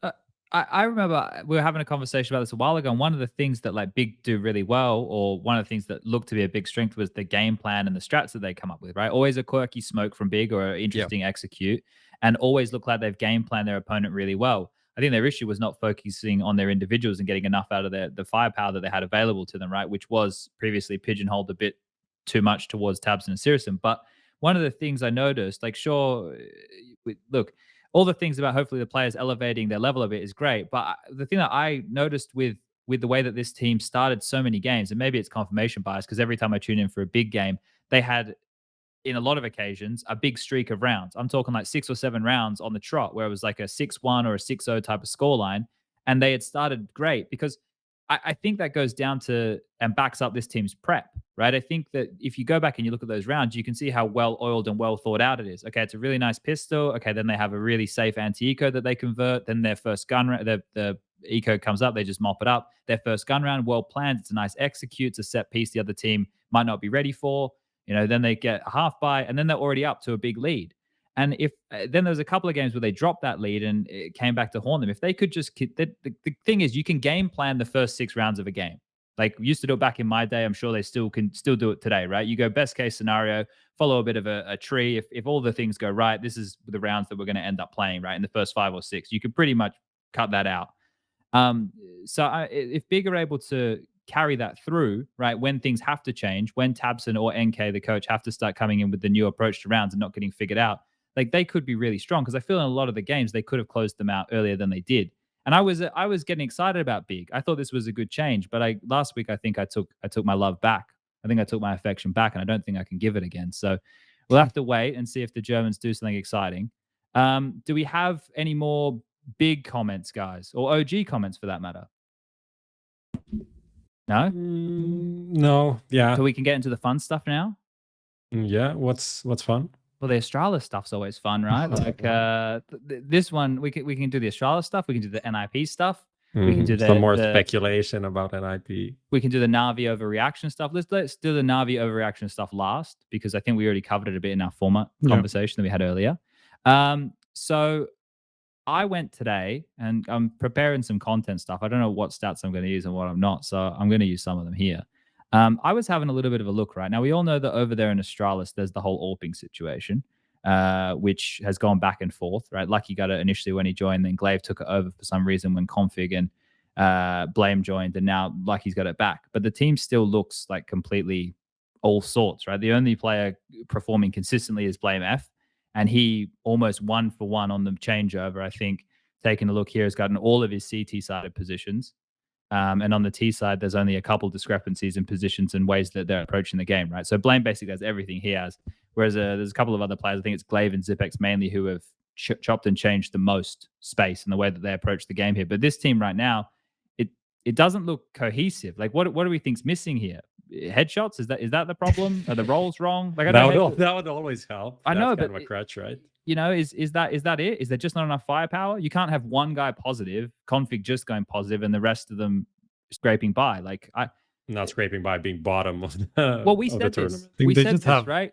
We didn't think this was going to be a good roster. Well, we definitely were skeptical. Yeah, I mean, if you compare this Astralis to the one that we saw at the first time we saw them at the fall final, like, it's so clear that they just don't have openings. Like, they just don't have a way to get themselves started, you know, and then they just fall apart from that point. Like, you can't really put this on Config only, but obviously, you know, the difference is obviously there. Like, he was there during the fall final, and that's why they had so much success in a lot of those games, because they just had way more openings than they probably should have. But now they don't have them, and it seems like they're just missing the answers. You know, Glaive isn't necessarily in the positions where he can do that anymore because of the changes, and then if Config isn't really up to par with those openings, then there's just nobody else to take over, right?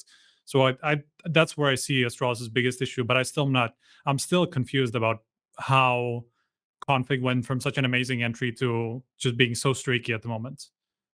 Yeah, I don't know. Does anybody have an answer for that? Like, Config was always the guy back when he was in Dignitas. Like, this is going back ancient history now, but him and Magis always would get off to like flyers as starts to games. But it was great on Complexity, which was arguably a much worse team in terms of like what players you have around you and how much setup, you know? So it's just confusing to me how that's happening. I don't know. When I was looking through things today, I couldn't seem to find too much of an answer. There are some overlaps. Like, I feel what I was talking about before with Alexi getting thrown to more anchor positions on the CT side. I feel the same thing for Glaive, which normally he's in the pack, right? Mm-hmm. And when he was AWPing, it made sense because, and I know Glaive AWPing shouldn't make sense, but it made sense for the roles that he was playing because he was more central, right? Now, actually having to use the AWP is a different thing, but you could have had like Config, Blame, and Glaive running around, right? Or Blame on one of the extremities, had Zip on the other extremity, and Lucky's part of that pack as one of the riflers. But I think that there's a little bit of overlap there. I think that both Blame, Config, and Glaive are all riflers who like to be in the thick of things, getting to make decisions like where the action's happening, right? And one of them is the odd one out. And I think the odd one out is obviously Glaive, who's making the sacrifices at the moment, where I think maybe it should be Config on the CT sides. On the T sides, they need to put more resources in trying to activate Config than anybody else because he's their best opener and trying to set Lucky up for opening picks. But one of the keys with Astralis previously was how you could send Glaive out to an area and he could find you space and do those aggressive in-game leading moves, right? So there's multiple fronts here where they're not firing. Like, they're just not doing what they need to do to be competitive. The last map that they played was the Dust 2, right? Against someone. Who was that? That was against Big. That was the last thing. Or not the last, but they played Mirage after that. But the way that felt, just watching their CT side, it felt like you went into a pug and got like 5 random people to play a game. Like, there didn't feel like any cohesion between the B and A side defense, and even some of the roles that you're mentioning. Like, Config is playing the B anchor and Glaive is the rotator. So you'd usually want Config to be like secondary opping on the B slope, right? Doing like that kind of a role. And then Lucky to be, or if you don't have that, then you have a opper from A that's going to be more mid-centric. But for them, that's Blame F just being in CT spawn all the time. And Lucky can either be short or long. And he seems like Lucky isn't the guy that's taking a lot of initiative, like making plays. He's not the, Searson on Big. Even they have Keto playing B op as well. It seems like everyone's just playing these positions. There's no cohesion between them. There's no one making plays. There's no one supporting each other. It's just like people standing and waiting for people to come in and kill them. And that was like, sometimes you win the duel, but most of the times it just looks pathetic. There's just a huge contrast in style from what Complexity were trying to do as a team versus how Astralis were trying to do stuff as a team. And to speak on that, like their T sides, for example, the way Astralis found a lot of opening picks before, they would throw a slurry of nades. Like you don't know what it's going to be every round, but it's a kind of like a little twist on something that they've run in the past. And I have to expect that Zonic was coming up with that stuff with Glaive. And now that Zonic's gone, I don't know if Ave is contributing in this front so that what they would do is they would, they throw their little nade combo, and it's a little different. Smoke, flash, flash. Sometimes it's a molly smoke, and they would kind of manipulate the situation for map control in a way that they're more comfortable with than anybody else's in the world. And I don't think that right now they're doing that, because the way that Blame F and Config wanted to play on Complexity was kind of like Config was kind of like a poor man's Axile last year, where he would just kind of like mechanically peek into a lot of angles, and just if he wins, he wins. If he doesn't, like there wasn't always the biggest fallback plan. But then Blame F would just kind of get in his lurky cringe position and then and then just like do something late round with it, because Config would hopefully open up space, and actually Poison would sometimes open up space too on T side. And I think right now with Astralis, there's just like two different ideas. And right now, the scapegoat is weirdly, for a lot of the general public, Lucky. I don't even think Lucky is the problem for this team. I think it's more structural. And I think you guys highlighted that with how they're playing CT side too, where there's just no cohesion, and it's not like there's not a unified method for how they want to set up their players round to round. I really would love to know like why they. I know that Lucky said he was partly responsible for why they made the change at Blast, right, with the AWP. That's troll. That's Right, troll. but like I looked today when I was looking at some numbers, right? So when he first joined on the 26th of July, so starting then until the point that Config and Blame joined, the AWP for Lucky and Astralis was 46% of all his kills combined were with the AWP. Right, that was over 46 maps. It was 325 AWP kills out of 692 total kills. Then they took him off it. He literally didn't get an AWP kill for the entire period of the point where Config and Blame joined, the 4th of November, until the end of the year. So they still played 25 maps in that time. Lucky had 402 kills, 0 with the AWP. And then they go straight back into 2022 and they put him straight back on the AWP, where they played 17 maps and he has 51% of his kills with the AWP again. It's like, no wonder the team is like in such an odd spot. And to expect that over the last 2 years, right? The team has had 10 different players coming through the roster, right? They've changed so much. Like there's no identity for Astralis anymore. The Astralis identity doesn't exist. They have to find a new one. And I don't know how long that's going to take, right? Like I don't even know if it's going to be possible like with this team. I think Moses' tweet was the best. I was thinking about tweeting like a similar thing. He just tweeted like, what is good about this Astralis team? Like, what do you build on? Like, it's not even about, the question isn't like what sucks. Like, we just went through almost everything on the teams, that like the calling isn't great, like the cohesion isn't great, the players aren't performing. It's like, what do you, let's say, I mean, if you ask me, okay, Katowice is going to be a big test for them. They're obviously going to play with the same roster, but if they play the same way that they played at Blast, I think they need to make a roster change like as soon as possible. Like Farday's on the player that's available, but that's not solving the problem between the team. Like we didn't even touch on like the late rounds. Even if they go into like a 3v4, it's like Lucky, Zipnix, and Blame F is like the worst combination. I've seen nothing from them. Like I've never seen them play off each other in a good way. Like there are rounds, of course, like someone's gonna find a round where they won a 2v4, but usually it just feels so bleak. It's just like walking around dying. You know what? Who they could use right now? Probably Bubsky to find them some opening kills. Like Bubsky for Config might be an upgrade at this point. It would be structurally an upgrade, because Bubsky was so good in Mad Lions at playing within a system and then kind of tweaking it to play around the edge of a smoke. He kind of knew those Glaive little things where he could just play around a smoke just the perfect way, because he knew the strat better than anybody else, and that would have just fit so perfectly with Astralis. It's such a shame that Bubsky isn't here right now, and you guys could be asking him these questions yourself. Yeah. Outlook is bleak though for Astralis, though, right, boys? I think we all agree on that. Okay, all right. Well, I want to say this: if Astralis were a North American team with worse press. Like they were poorly. If they were worse trained in terms of PR, there would be people talking shit about each other by now. Like there's clearly something going on in this camp that we're not privy to, and it's just not leaked yet. So I'm excited for when those conversations are finally when Glaive finally writes the biography, the autobiography. He's going to talk about this stage in his life and how him and BlameF were just clashing constantly. Like it's something's happening. Sure. There's another clip. Dimitri's going to be real busy tonight. He's going to be he's out of his mind. Okay. Does anybody else want to touch on Astralis here before we go into NIP? STYKO's favorite team? I don't know. I think we trashed them enough. I think the only thing if we can do is like give them solutions for their team, which but I don't gave think analysis behind the trashing, so we're all good. We put like numbers in there. We were talking positions. Like we actually got into the weeds. One thing that I want to just put out there, right? Let's go. How do you go not killing a single thing with an op? Okay, even if you're not an opper, and if you've been an opper, how do you? I don't even mean this in a bad way towards Lucky. I'm just saying, how do you not oppers, out of 500 kills, they're gonna have a couple of just based on a dropped op that they just have to pick up for the next round. You know, it's just bound to happen over. What do you say, 25 maps or something that they played like this in that period of time? 25 maps. That was from the 4th of November until the end of 2020. How do you kill 0? It feels like you have someone to just told the him op you cannot op, and he took it like I can't. I just cannot pick up the op. I would understand if he just sometimes picked up a second one, but okay, if let's say the system said, okay, we just don't want to have a second op, whatever, just don't pick it up. I understand that, but you're still gonna pick it up at some point and just get a kill with it and exit. You know, well, out of 25 maps, like that's just stands out to me like a sore thumb. But like there has to be something in his mind where he's like, I'm just not gonna touch it up. Like this is what I was told that this, or maybe this is what I decided.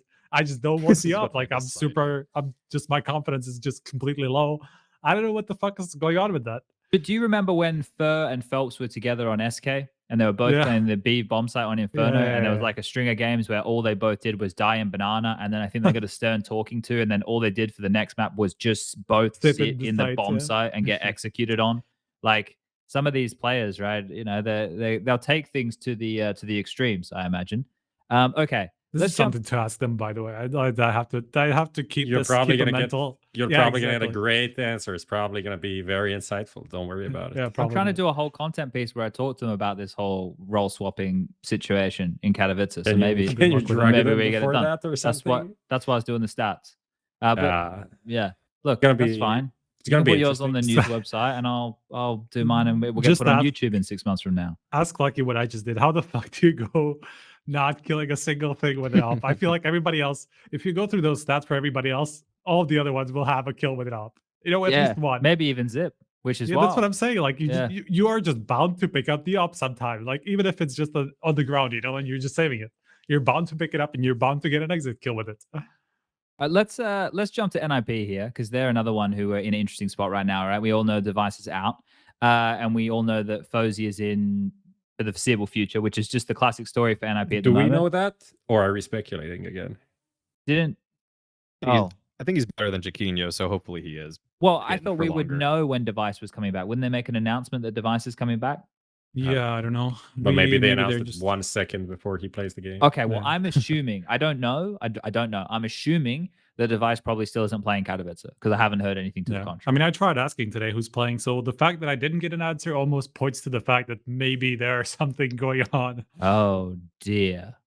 Oh, I don't know. But maybe that something going on is Jaquinho, not Device. Yeah, I mean, it could be either way. I'm just saying, like, it might just mean that FaZe is not playing.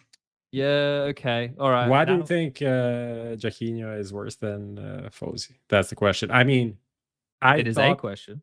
That is what I thought also before this last event, but this one wasn't really amazing for the young academy player either. What do you think? I've really changed my mind about him, to be honest. Like over the groups, like I even went into it thinking, okay, FaZe is pretty good. Hijacked it. Yeah, I'm sorry. I didn't actually notice that I was speaking over somebody. But looking at not just beyond the numbers, just looking at his decision making, and sometimes like in clutches and stuff like that. Sometimes like clutching was actually something that I thought he was good at, and then I was starting to pay attention to just little moves that he makes, and it doesn't really, like, a lot of it didn't make sense to me. It was just like half peeking things that he should just like white swing peek and stuff like that. It's just like super rookie mistakes, and you can understand why he's making those. Like he's super new still to the scene, but it's just I've changed my mind about him a lot, honestly, over this group stage.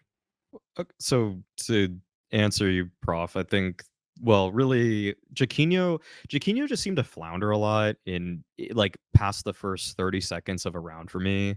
It was very clear early on when he was playing for Fnatic that he just wasn't an opper. So he probably started by looking at how do I open rounds, and that's basically as far as he got in my eyes. So, maybe he's improved since then, but I think that FaZe has a more well-rounded game. And even though it looks like he gets nervous in late rounds, like Striker's saying, I think that he still knows how he should fit in the system, what the common rotations are after taking the first shot, just doing the right thing, and even sometimes getting a little bit proactive, like re-aggressing into a position because his team needs map control, just like little things like that. And I don't think his mechanics or anything or something.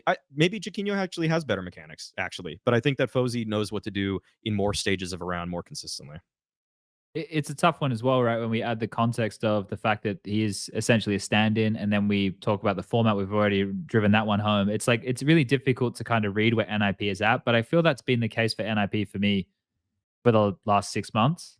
More. Like I just can't. Yeah, I guess I just can't read where they're at. Like for the longest time, I was like, yeah, threats there. They got Hampus to in-game lead now. They got some shiny little players here that they can tinker with. But I mean, if anything, like they looked better than they should be. If you look at this team, no, I agree. They got further than they should be getting with this team. Like, a good way to put especially now that FaZe didn't actually really turn up in the same way that he did in the previous events, where I thought he was actually pretty solid. Like he was pretty far down there in terms of stats, so he was by far their worst rated player at this event. And just generally, like Hampus is the only guy who goes over 1.0 rating, right? If you're in that position and you don't really have a star in your team apart from like your in-game leader who's also the game 3 fragger, first of all, that's like a problem for a team if you're in that position and that guy is your best player and nobody even comes close. I think that's definitely an issue that you have to tackle. I don't know if we lost Maui or we just disconnected from the camera, but I'm just I'm not sure what to think about how NIP are performing at a pretty okay level, considering the players that they have. I just don't understand it. I think you're back. Okay. Yeah, cool. that's actually a fair way to put that. I think, like, I just had a look where they are in the world rankings right now. They're like 6th at the moment, but they don't seem like the 6th best team in the world. And their performance there, like, they got further than it feels like they probably should have. Yeah, I mean, they took G2 to an overtime. They obviously beat Navi over a best of 3, and we can talk about like how Navi weren't in their best form, but that's still an achievement. It's not like you beat Navi by being a shit team. Like, it's impossible.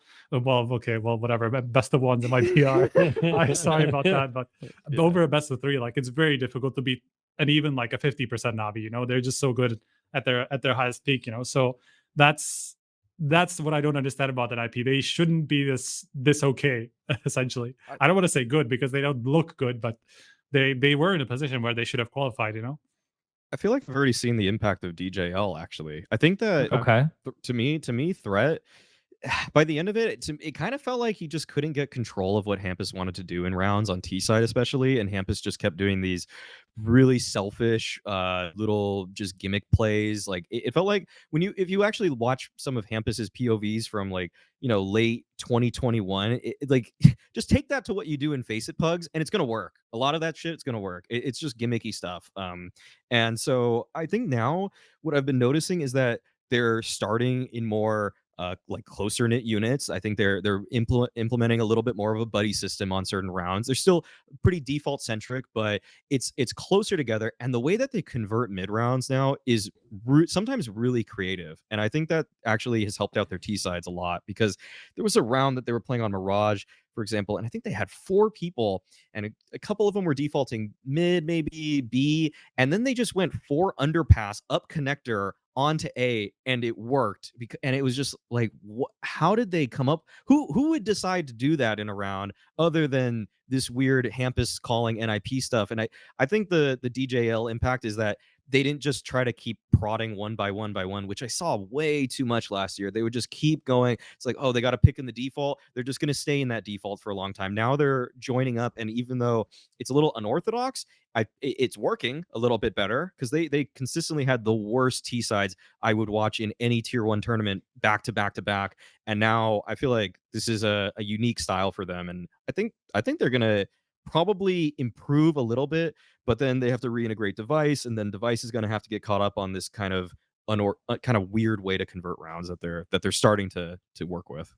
Yeah, that one right there, the device coming back, but the jury could be out on that forever, right? So this is the Yeah. thing with NIP. It's hard for certain people to even put any stock in them because it feels like this isn't them at full capacity anyway. Didn't Plopsky do an interview where he was like, yeah, just want to play with a consistent 5, basically was the thing that the sentiment that he was putting out there. So things have been very up and down for NIP. And that's why, like, for me, I don't really care about the results. Like, I know that sounds bad, but it's like they're probably not going to be winning any trophies anytime soon. I don't see them like doing anything groundbreaking with the roster just yet. But like, if they get their shit together, then I'm keen to get excited. But right now, it just feels like they're treading water, and they've been treading water for a very long time, and nobody's been able to come and save them just yet. So, yeah, I don't know about NIP. Have to wait and see.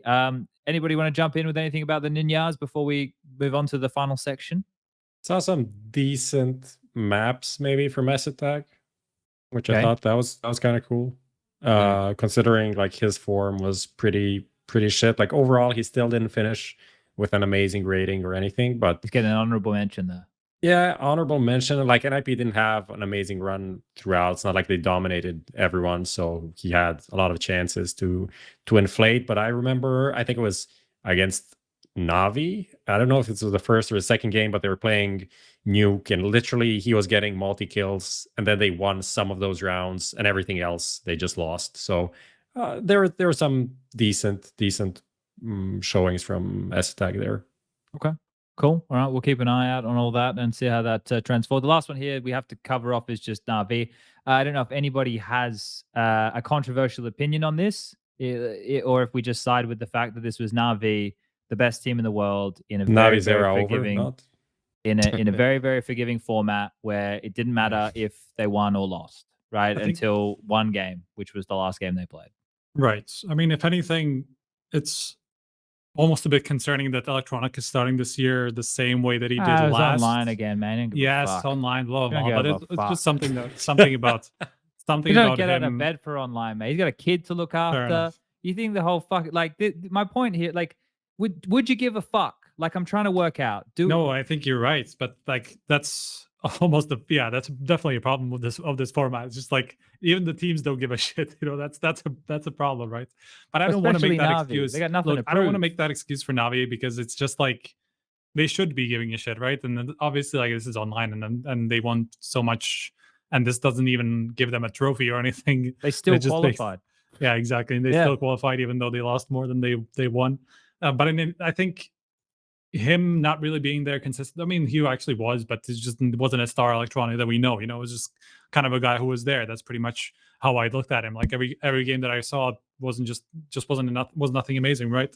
And so they basically had two people turning up in Simple and Bit, and everybody else was just either there or not, you know, but nothing great. So like obviously compared to the Navi that we saw at the end of the last year, where everybody had good games, you know, it doesn't matter. Even Boomich had just like amazing games, you know. They just had so much depth in terms of firepower alone that they just won matches off that didn't even have to do anything amazing. So that their individual level definitely dropped off at groups, and it could be just a slow start into the year. That's 100% understandable. Shit tournament, don't really even care about like a lot of the games that you're playing. So like a lot of this makes sense to me for sure. Does anybody else buy into the stuff I was saying earlier as well when we were talking about formats? Like, if you're Navi as well, and you've come out, because if you're coming out of the player break, right, a lot of the new teams have new rosters. So how can Navi be different? Well, they can come up with new strats, right, new tactics, new ways to approach the game. Maybe they change up a couple of positions. But would you show that when Katowice is a week after the Blast groups? Like, would you bother showing the A game that you plan to run to win the trophy at Katowice? Like, what do you have to gain here? There's no way. There's no way. Yeah. I think Navi, my take is just that Navi understood what the format was and that they could afford to lose 3 times. Like, That's a good way to look at it. I like that. Yeah. Yeah. I mean, they just did have the been best prep.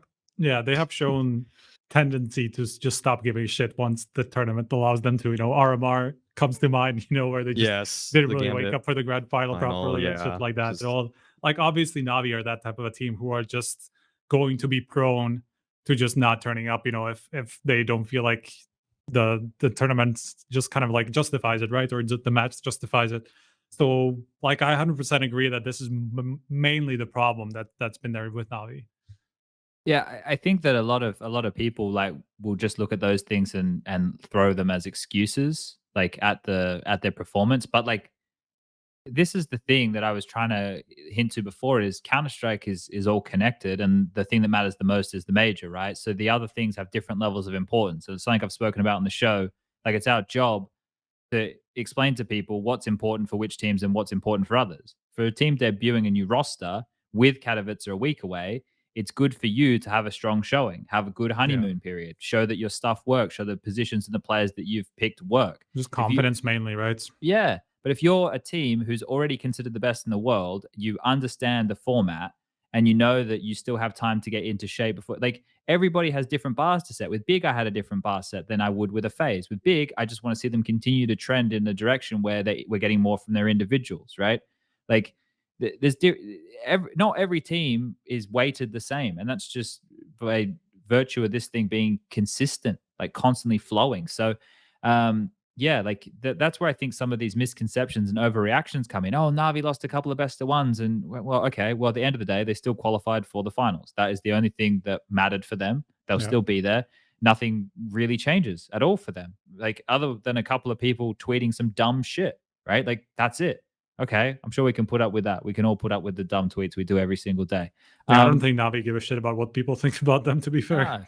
No, not at all. All right, Prof, you got anything on Navi, or are we jumping into playtime? No, let's do the playtime. All right, Lucas, let's go into playtime, mate.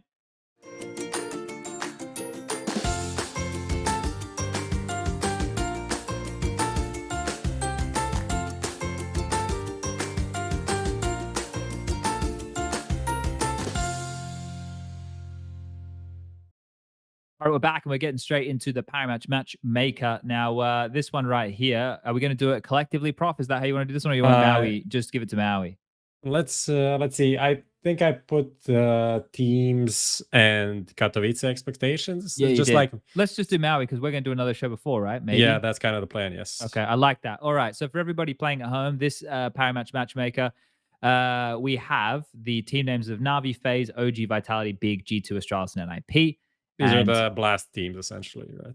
And the descriptive terminology available to select from is Katowice winners, Katowice top 6, group exit, underwhelming, or debacle. Debacle. So I just Oh yeah, I should probably explain how this goes. So you should have received a link. In the link, it's a little bit less colorful, and you can see all the different team names and a bunch of boxes below them, and then you pick and describe it and talk your way through it. Do you have that link? I'm pulling it up as we speak. Okay. Oh, you want me to fill it out here on this? Yeah, it's like a questionnaire, and the people at home can see the beautiful colors. So how many do I get per category? Because you can do as many as you want, but be reasonable, maybe. We're here for your thought process. Yeah, so you can do whatever you want, for sure. Yeah. It's about the process, not the answer. And you can do multiple teams per answer as well. So it's not like you just have to pick one to one, Okay. So when I do this here, it's going to pop up on the graphic. Yeah. Okay. So Navi, Katowice winners. I don't think there's any real debate about that one. I think that's the most straightforward by far. They've been on a tear for a while. Sure, they had the hiccup at Blast, but I think they're going to bounce back. And I think that Sponge raises a great point that they were saving strats for the SPO deck. FaZe, I'll go top 6 versus groups exit. Let's see how this matches up. I can switch this later, right? So let's do this. FaZe will be a Katowice. Oh, wait a second. But some of these teams actually are not. They're in the play-in, some of them. Right. Some of them are in the play-in. I should probably bring that up, or else I can look way too optimistic about a few of these rosters. FaZe are in the play-in, I'm pretty sure. Yeah, FaZe are in the play-in. Astralis is in the play-in. OG's in the play-in. Who else is on this list is in the play-in? NIP if they're NIP's there, in the play-in yet. and big. Okay, so even okay, I already know this is gonna happen, because I've written the script on Big. It's a little bit too. I've been just too high on them for too long, so this is unfortunately for Big gonna be underwhelming because that's the only place they could be for me. They can't Okay. be anywhere else because I've been so hyped on them that even if they make it top 6 and they come out in 6, that's underwhelming for me because they should be a top 5 team. The top 4 No. or better. Yeah, they should be top. Okay. No, they're gonna be underwhelming. They're gonna. Alright. I think groups exit is kind of reasonable, but I'm making it personal. So FaZe for me, they're playing Sprout in their opener, and then they're gonna face the winner of God Sent MOUZ. They're definitely taking that. So they are gonna make it through to the groups. But I'm gonna go as far to say I think FaZe are gonna be a little disappointed here. I think it's gonna be a group exit for FaZe. I don't think they're gonna make it to the top 6. Of course, it matters where they're seated once they get to the groups. But who knows? They could be in the one that's against, NAVI, G2, and then they might get surprised by a team like Fury or Liquid. So that's actually Group A is even scarier now that I see this. Vitality, Heroic, VP, Gambit. Yeah, if they get in that group, they're not making it out. Sorry, FaZe. So OG, they're definitely going to be a debacle. Sorry, it's going to just be like, whoa, but they did so well at Blast. What happened? Well, the thing is that it was a fluke. That was a The fluke, honeymoon guys. period. It was a Nexa honeymoon, and he came back home and recognized that he's not as hot when the Hawaiian sunlight's not on his abs or lack thereof. Vitality, they're gonna be Katowice top 6 for sure. I actually am willing to. I almost kind of want to put this. I think that they're the only other team that right now should be contesting for the winning spot, and so I put 2 right there for Vitality. And yeah, I think out the gates they've already looked really strong to me. If Navi don't really right the ship as fast as we think they should, then this is right for the taking for Vitality. Okay. So I'm putting them there. Nice. People G2. are upset in chat. G2, we're doing G2. Ooh, top 6. Yeah, we're doing G2 top 6. Now that I'm looking at their side of the bracket, they have to be a team that makes it from the play-in, and then the winner of either Team Liquid or another team from the play-in. So I think this is a weirdly easy route for G2, and I think that they're gonna at least make it to the top 6. Astralis, there's only one answer for that. There is simply one answer for Astralis. They're in for a debacle. This is a straight red line. And in fact, it's going down a little bit, just like they're trending down. Yep. So that's going to be Astralis for the fans. And I see NIP, I see an Astralis movie, like the rise of Astralis, and then they need that one clip from an analyst that's shitting on them. It's like, it's this clip. It's like slowly zooming into her face. It's like zooming more and more. It's like a red line. And then the next thing is like config MVP of IEM Katowice. Oh yeah, keep dreaming, Denmark. Keep And dreaming. then I wake up. Yeah, exactly. And NIP, we're gonna go with a group. Well, it's an underwhelming. Is that even that underwhelming a group exit? An underwhelming group exit. It's possible. I mean, they they don't could get be through the just the play-ins. top 8, top 10 team. It's just like a meh. Yeah. Whelming, as this has got someone a in lot of chat lines. Just wrote. whelming. Just yeah. whelming. Yeah, a whelming group exit for NIP. Yeah, I think this is my art right here. I like it. Yeah, I've created a cat's cradle. You guys ever play string games on the playground? Probably not. Who I does just that? had to do a thing with the nails in school where we had to put the string from the nails and make some pretty art. Mine was a bit more artistic. I Yeah, don't know if it was it's probably still somewhere in my parents' house. Piece of shit, really. Waste the fucking nails. Look, I love what well, you've they're done proud of here. you. I hope so. Look, Prof, you got any key takeaways of this? Do we want to mention the like Gambit, Heroic? I didn't know which teams to put in, You which didn't not. put So, VP here. so I didn't put. I just put the Blast teams that we watched recently to kind of tie the two things together. That was the vibe. But people are upset because we're not Don't talking about worry Gambit. about 'em. The context of this is the Matchmaker was to do with the teams that we had just seen play and our Yeah. expectations for the teams we had just seen play going into Let's Katowice. just say, just like shortly, top 6 other expectations. I would agree with like Navi, Navi Vitality, G2, Gambit. G2, then Gambit, and then Maybe Which- VP. VP, I'd also put in. Like they're really consistent in general. And then the last one is kind of up in the air. Like a And phase or something, yeah. Heroic. Do we think they are gonna bounce back because they had a bad end to the year and now they didn't start well online either? So I don't know. Not very hopeful about Heroic this season in general. I feel like everybody around them has improved, has done upgrades, and they've kind of stayed the same. And they've already looked pretty rough towards the end of the year. So I'm not very hopeful. We'll see. We'll see what happens with those. I think Gambit is obviously one that most people in chat are getting upset that we didn't include on the list, right? But they already started the year pretty strong. So we'll have to see how they continue. Now, Prof, do we have any viewer questions? Probably not, because we announced Maui so late. As the replacement, the guy coming in to save the show. We had some questions. There was actually a reply from NBK on Instagram. Okay, He what said, does he say? "Don't shit talk us. Wait and see."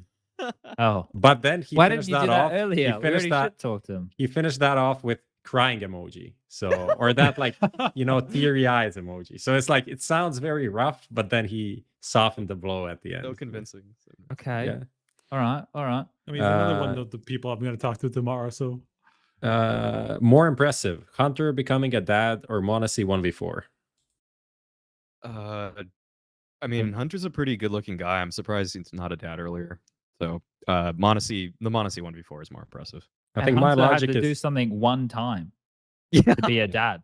and Monacy You had just to do have it to 4 clutch times. one Probably. time. probably took about as much time as the 1v4.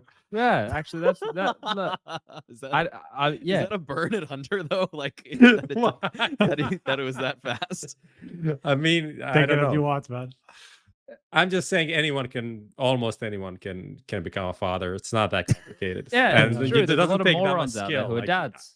I could become a father probably, You say that, and then but I you're could never speaking- clutch that 1v4. So Yeah, you say that, but you're speaking also to people on the HLTV forums where it's very difficult. Actually, by their own account, actually, it's incredibly easy. In fact, most of them are probably have multiple children. Actually, Giga Chads out there, all of them. Yes, A lot of yeah.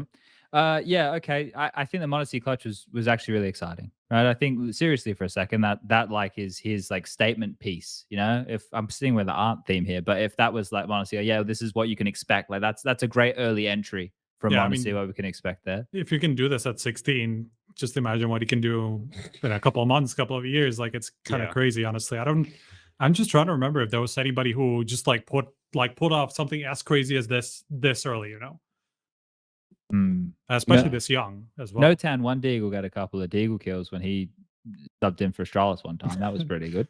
Nothing close to this. Honda got that ace. That's true. Yeah, true. Honda did get that ace. ZTR had one good round from Pit, and so did LNZ, and we thought that they were going to be good. I think that those rounds from Pit probably. I mean, this is like another level, right? Like this is kind of like a top contender for like a top 10 play of the year already, you know. So Kyojin once got 2 kills when he was anchoring on Nuke A. That He was did get a nice he did get a nice ace at long against Astralis though. Kyojin. he did. That is That true. was Nice. He pulled out the deagle at the end, right? Yeah, that was nice. I like Yeah. that one. That one's Okay. pretty good. Um, Any other do you, questions, bro? do you think it's overrated the clip? Because there is some like debate about that. I think it's like definitely a potential top 3 of the year. Overrated. highlight. Which part? Well, I don't know. the The only part is just like that. Is it overrated or underrated? I don't know. Or is How it could just be rated? overrated? I don't know. Some people are claiming that. I'm reading all of the comments. You know, that's what I do. Like that is The only my reason That that is my anybody thing. would ever say that is because of the opponent.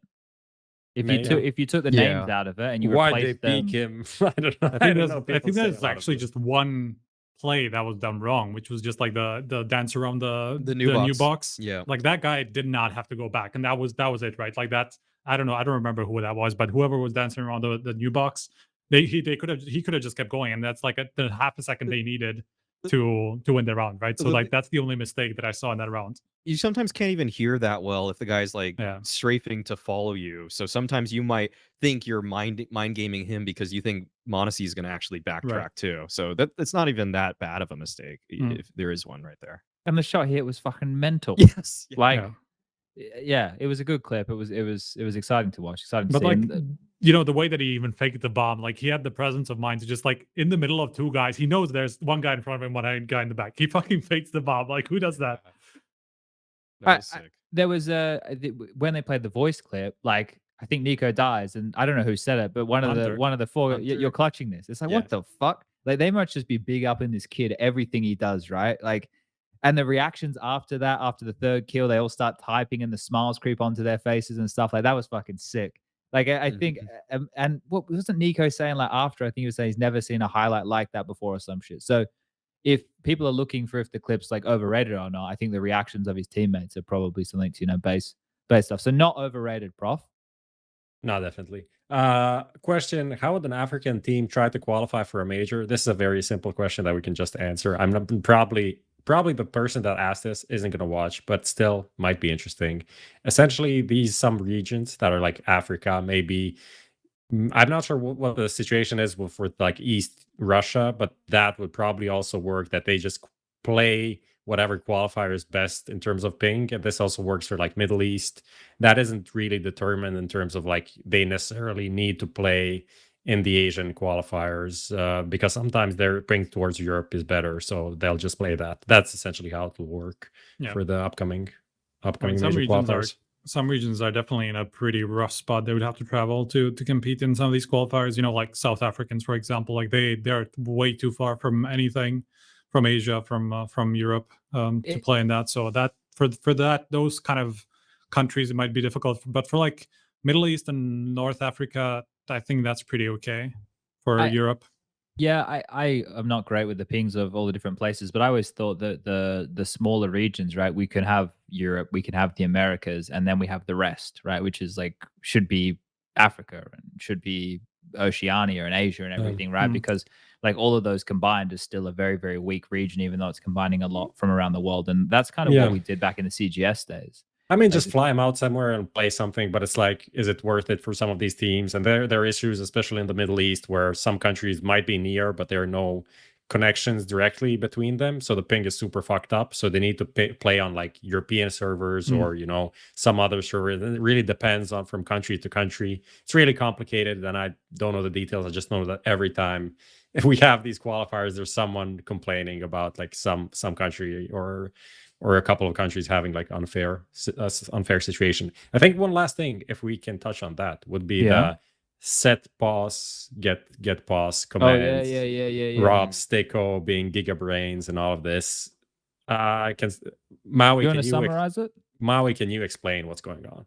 Well, so it's been now made into an SV cheat that the getpos command, which before would show your position on the map and the way you're aiming, is now you can't do that anymore. It would also show your velocity when you're moving around too. So sometimes that would help people out with movement things here and there. But basically, because that's now a SV cheat, teams and tournaments can't use that, or players can't use it in the tournaments.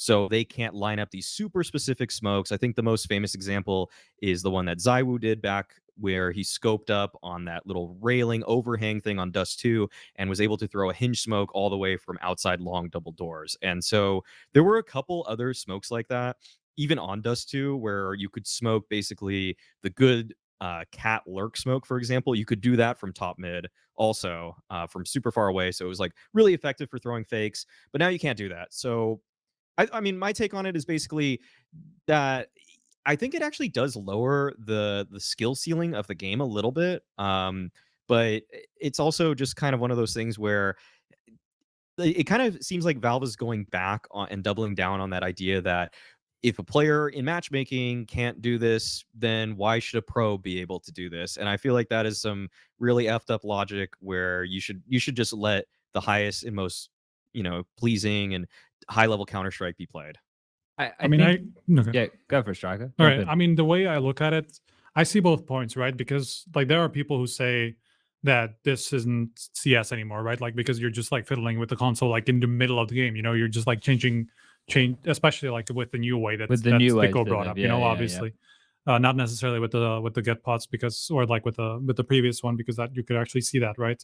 But in general, like I understand that point of view that you just the game shouldn't be played where you can't see what the guy is doing to line up the smoke. You're just doing it based on console that you just can't see in the game, right? So I understand that point of view that it's not necessarily CS. I personally wouldn't necessarily care about it because it's a lot of it's a bunch of very niche smokes already. Like, sure, some of them are going to be used pretty consistently, but it's just going to be like one specific smoke, for every map, or maybe like a couple of specific smokes for every map. So it's not like it's going to affect the game massively, like overall. Like, okay, people are going to keep coming up with more and more like some of these difficult smokes that are just going to be really difficult to hit, right? But I don't think, looking at the game as a whole, like I don't think we would see just people doing that constantly. It would just be every now and again for specific positions. So like I'd generally be okay with just allowing that to happen in the first place, but I'm generally just like I don't really give a fuck about these this kind of a point of view. So maybe I'm not the best person to ask. I think one thing to consider with that right there is like this is still like the early stages of that being used, right? Like, sure, it was being spoken about a lot for the pros to use it, but it's what these things evolve into, right? And it's like, and who knows like how deep it could go, right? Like nobody knows, because a lot of things in Counter-Strike started out very, very raw and not explored, and now they're refined, right? And they're details that have milked the most out of in the game, and they make the difference maker, right? I think like if you're running through a smoke and you don't know if you're blocked on something, but you can look at seal and like the show pos thing, and it shows you if there's no velocity, right? Then you're using that to confirm if you're out of a smoke or not. You're not actually using like your WASD, the mouse, what you can see, right? And I think like some of the concerns with that stuff does start to crop up in the sense of like you're saying it's not like the people at home can't redo what this person's doing without using these extra commands, right? And we can't see that. We can't see, but we also can't see players changing between left and right hands and making crosshair. I mean, yeah, but it's more about like, is it in the spirit of the game to, is that what we want to promote? Well, apparently not, right? They wouldn't like, because for people who aren't aware, I sent an email to Valve bringing it up. It was a conversation point I was having with a couple of people. I sent the email to Valve letting them know. I didn't say one way or another what I thought, right? I just asked them what they thought. I said, this is something that's being discussed right now with the pros behind closed doors to see if it's going to be legal or not. Some players in the past have gone out and said that other teams are using this and they think that's cheating. And other teams have gone out and players have gone out and said that they think they should be able to use it. I think like STYKO, Elige, ropz are probably players which, you've all seen on social media saying or talking about different ways of this being used. So I emailed them and I asked the question, and then they didn't reply to my email, right? And then in the patch notes, they removed it and then thanked me. So I had quite a few angry people from the KZ and Surf communities who weren't very happy because I didn't realize, right, that it would have any impact on what they were doing. So like that, You did look like a snitch if you look at the email that you sent. Yeah, I don't give a fuck though, because the thing is this stuff, right? We want answers for it publicly to know what's going on, right? So I don't know why the players like are just going through CSPPA and all this kind of stuff and we're just going to use it if it's available. That's fine, right? But like the ones who determine what's going to happen within the game of Valve, right? So this is the issue that I have with what ropz and STYKO are doing right now. They're definitely working out ways to go around what Valve are intending here, right? And what they're trying to prove here is the fact that, well, we can't do it the way that you've just banned, but we can do it a whole bunch of different ways. That's what they're showing with the, oh yeah, look, I can do some maths and now my sensitivity and moving my cursor this many times, or I can come up with a bunch of alias commands within the console that are going to report to me where I'm looking. Right. That's what also done. Because they've actually went out with it and literally showed people how to do it. That's eventually going to lead to happen here. That's what I'm saying. Like it's eventually going to lead to it being banned anyway. Like all the kinds of ways that people go around it, right? That's what we're expecting anyway. I'd be shocked if there isn't just some way to line it up using a custom crosshair though. After a while, even people have those commands for the full screen crosshairs, which really I'll say from a player, I feel like from a player standpoint, those things were kind of just frustrating. But you had to do that because everybody's trying to compete and be the best possible, and so you just kind of had to bite the bullet and just do it because the smoke on Cobble that you had to throw with that lineup was something that was just necessary for an execute. And I don't know if that's a relevant story or anecdotal evidence or anything. That it was just kind of it did feel like it took you out of the game. Like my immersion was broken with that. I was back in the day, right? There was a big discussion whether or not the jump binds for nade should be allowed or not. And I was on the side of the fence that they should be allowed. And I was going up against, at the time, the JWs and the Flushes, who were in the best Fnatic in the world. And they were like, nah, it shouldn't be allowed. Like, it's skilled to be able to know these things. And I was like, well, we actually raised the skill ceiling. If we can do these more intricate strategies more consistently, it'll give us more options. You'll see teams pulling it off more consistently and we'll have a more interesting game, right? And I was arguing on the side that they should be allowed. With this one here, I think it goes like it's a whole nother step. Like, Yeah. but at the same time, like realistically, with me arguing for the jump binds to be allowed, then by that same logic, then I should be in the camp for the CL show pos to be allowed, right? Like it's not the same, but it's similar enough. But I'm not. If I had to give my opinion, I don't think that the CL show pos thing should be legal. Like if I had to give it, I don't think I think it just adds an element to the game that I think is starting to get. It's like if anybody watching knows Minecraft speedruns, right? I don't know them, but Rush does, and I spend a lot of time with Rush, and he was explaining to me that Minecraft speedruns got to a point where they now start using the coordinates and calculators and all this shit to be able to and it. I think he labels them as they're not like pure, which is so weird. I'm talking about a niche, but he doesn't look at them as like pure Minecraft speedruns anymore because they're starting to use the fucking coordinates or some bullshit, right? Like I kind of feel like I have a similar sense with Counter-Strike with these nades. It's just like I don't know. I don't know. For me, I think what ropz and STYKO are essentially trying, or maybe low key hoping. I don't think they're hoping to achieve this, but maybe it happens. Is like to show that even if you ban the show pos, you'll still have other ways to do the same thing, and you can never ban all of them. So then the logic would be, okay, let's just unban the show pos and allow that to be used. Because when you look at it, would you rather have the show pos command so people just look up like 5 numbers and like memorize them and just throw the bind, or people doing what STYKO and ropz showed with all of these like super idiotic commands where they're like moving 5 pixels per like one command, and then that looks super stupid. That's something that you really don't want to do, and have that being shown on stream. It just like takes you, as Maui said, it just takes you out of the game. Like, what is it? Is he a fucking, I don't know, artillery machine general? Like, what the fuck is this shit? So I don't know. I see the logic in that, and I don't mind the show pos existing. I don't think that is such a bad thing to have in the game. But yeah, the spirit of what we want CS to be, that is the main question that you need to answer. And then with that answer, then you'll answer any of these subsequent things. Maybe Hello, Lucas. afraid to step on some toes here. Oh, here we go. We do all the time. I mean, we do that all the time. I mean, you know, Chad, you didn't write that email to get the command banned or removed. You just wanted, you know, Valve to give an opinion. And with the new major rulebook out there, they could have just said, we don't want this to be used at the major, so we enforced this without removing the, you know, without removing the command. Definitely. And they just, instead of doing that, they just removed the command. What does that tell you, Lucas? That tells them that, you know, they don't want anyone to start being this technical. It maybe perhaps it Lucas, removes too much skill. If we continue down this logic, what do you think will happen now that ropz and STYKO have posted multiple new methods of how to achieve something similar? They will just probably start removing some stuff again. I think the problem with the STYKO one is relatively easy because you can just remove the ban the getpos command, which is basically the same as the showpos command. Shouldn't we just remove the console, like show the console output on screen? Just remove that. Right.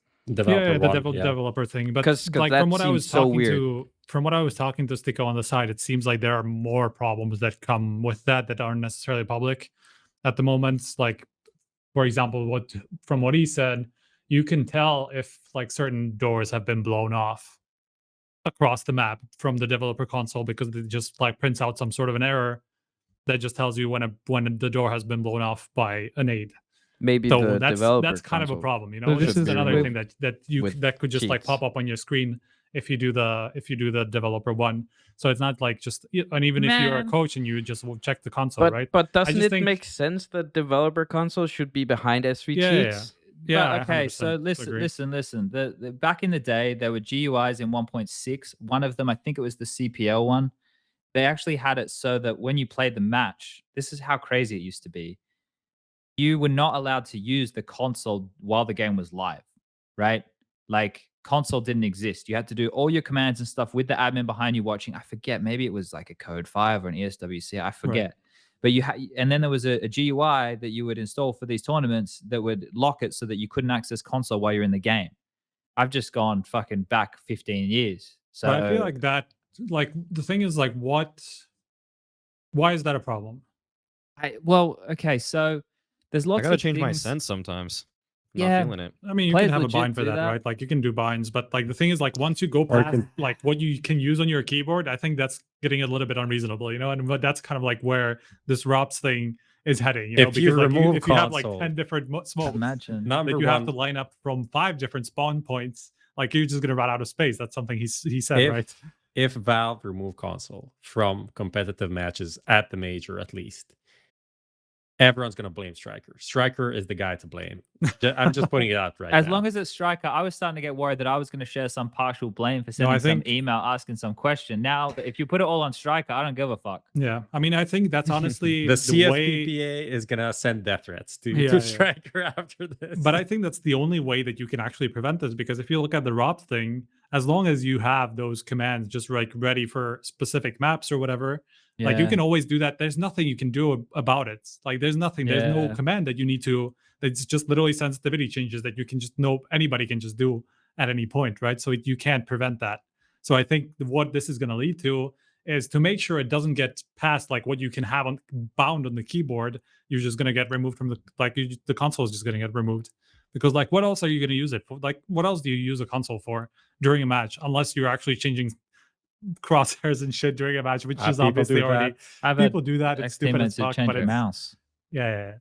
People do that. Ah. It's stupid as fuck, but obviously you can bind certain like crosshair types on your keyboard, right? But like that's what I'm saying. Like once you get past what you can put on your keyboard, maybe that's where the line should be drawn. You know, what you can't have bound, that's what you can't use. Oh, there you go. Exists at WCG 2010.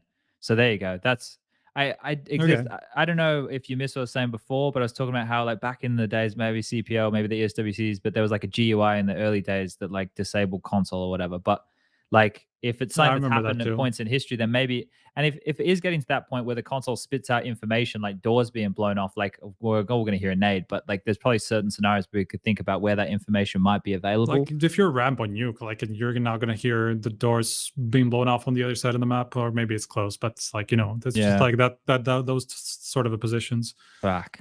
All right. Well, we've just had console removed. Is that the best way to leave the show for the evening? But isn't it just the developer console? Yeah. No, the I think whole we're console, also talking the about the ropz on-screen one. solution, which is where you can just like print out, or not print out, but you can just have shitloads of different sensitivities for these lineups and use that, right? But like because the more smokes you have, the more binds you need for that, so you can't really use the entire keyboard, right? So it's just there's a line for sure somewhere, because But- like at some point you just have like 300 lines of auto exec that you're just going to copy out of into the console, and that's unreasonable in my eyes. So I think that's where it's going to lead, and I actually wouldn't mind that solution. All right, boys. We've gone for a while. It's almost 3 hours here. Are we Usual. happy? Is everyone content? Wow, everyone's so Big are gonna make enthusiastic. it top Here we go. 5 within 6 months. All They're right, gonna hold hit on, it. hold They're on, gonna man. hit it. Let me Let's set you hit up. it. Let me set you up here, They'll hit right? it once.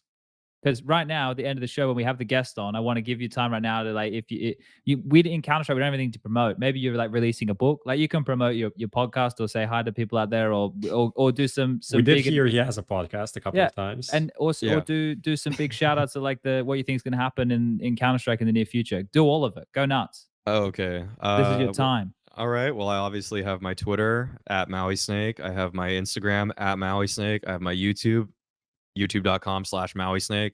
I've got my Twitch, twitch.tv/Mauisnake. In Man, fact, you have an original nickname.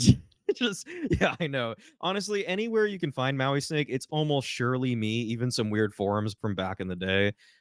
Don't go looking through my post history on those forums, but I'm just saying it's out there. If you want to creep a little bit. But other than that, I mean, yeah, I have my own podcast on my channel, Done with Note, another senior staff writer at HLTV. I've got Mix on there. I got Pronogo. That's a solid one to check out. I've got Snake and Banter with Thorin on his channel. I mean, I'm just at a lot of events. It feels like I'm getting hired for more and more now. It's awesome. It's a cool life. If you guys see me at an event, Don't be weird, but it's okay to say hi. It's okay to say hi. I'll take a picture with you if you want. No, I don't even know. Other than that, what else? I mean, my big predictions are just that Big's gonna hit top 5 at one point. They're gonna touch it. Okay. I think that Keto's gonna be better than Rez for the first 6 months of the year. Doubling, tripling down. And what else? I think that the next major is gonna be won by Vitality. Yeah, that's it. Okay. All There we right. go. Well, Can thank I you, have Matt, my for coming on. own little disclaimer now? Yeah, go for it. What? Just now off of what Mauisnake was talking about with like old forums, somebody dug up my HLTV forum post from 10 years ago where I said dear. ZipX is an onliner. Oh, showing it dear. on LAN. So the reason I said that at the time is because like there was some like ESL tournament in 1.6 where I just played against ZipX at the time, an absolute nobody, like never heard of on the pro scene or anything. He just played with like Arcadian, and then he joined his team like a year later or some shit. They just destroyed us. ZipX just like shadowed us completely. We just couldn't do anything. It was Tuscan. I still remember the fucking game too. Like that's the worst part about it. This is 12 years ago or something, right? So I'm sorry, ZipX. You obviously you proved me wrong. Wow, an official apology on the show. We don't get too many of those. All right, STYKO. Not bad. All right. Everyone Wait, happy? I wanna say sorry. Yep. All right, Lucas. Who are you saying sorry to? Maui, thank you for Maui? being on the show. I know who you are now. Oh, there you go. Wow, I almost accept that apology. It's close. It's close. Maybe in person or something. I mean, feel like I would we've say it done a in lot of person, healing here but this evening. apparently we can't. I can't be weird, so I just always can't go near you. This isn't getting any better. No, okay. Well, I half-heartedly accept your apology. I feel we've done a lot of healing here this evening, guys. This has been great. Not the sexual kind, though. I'm glad that we've come full circle on this, and everybody's happy with where we're at, because that is going to end tonight's show. Thank you again to Maui for coming on for Bubsky, who's not feeling great. I hope he feels better soon and we can get him on. But that's been the show, and we'll see you again next time. I think maybe before Katowice kicks off, we'll try and announce something soon. See you I'll guys see you next guys time. there. Yeah, I'll see you there. All right, see you, Maui.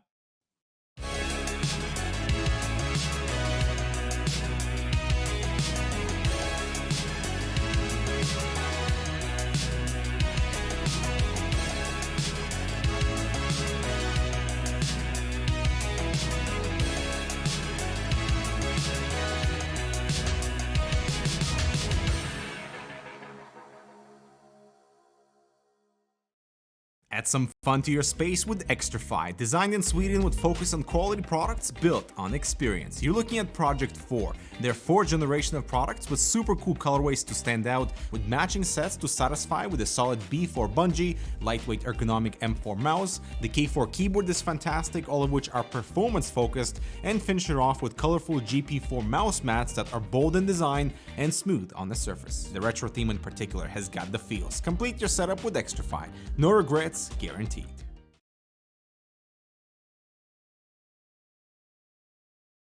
Fist bumps go to the teammates. I wanna see you rolling fast. Win the round. Win the game. Parry Match, your esports teammate. Stuck ranking up? Lost the motivation to grind? Bored of clicking heads on aim maps? Get some color into your game. Bitskins.com. Buying and selling skins made easy. Tons of payment methods and instant cash outs. Just choose your dream skins, select your preferred payment method, and start grinding again. If you want to play like the pros, you gotta look like the pros.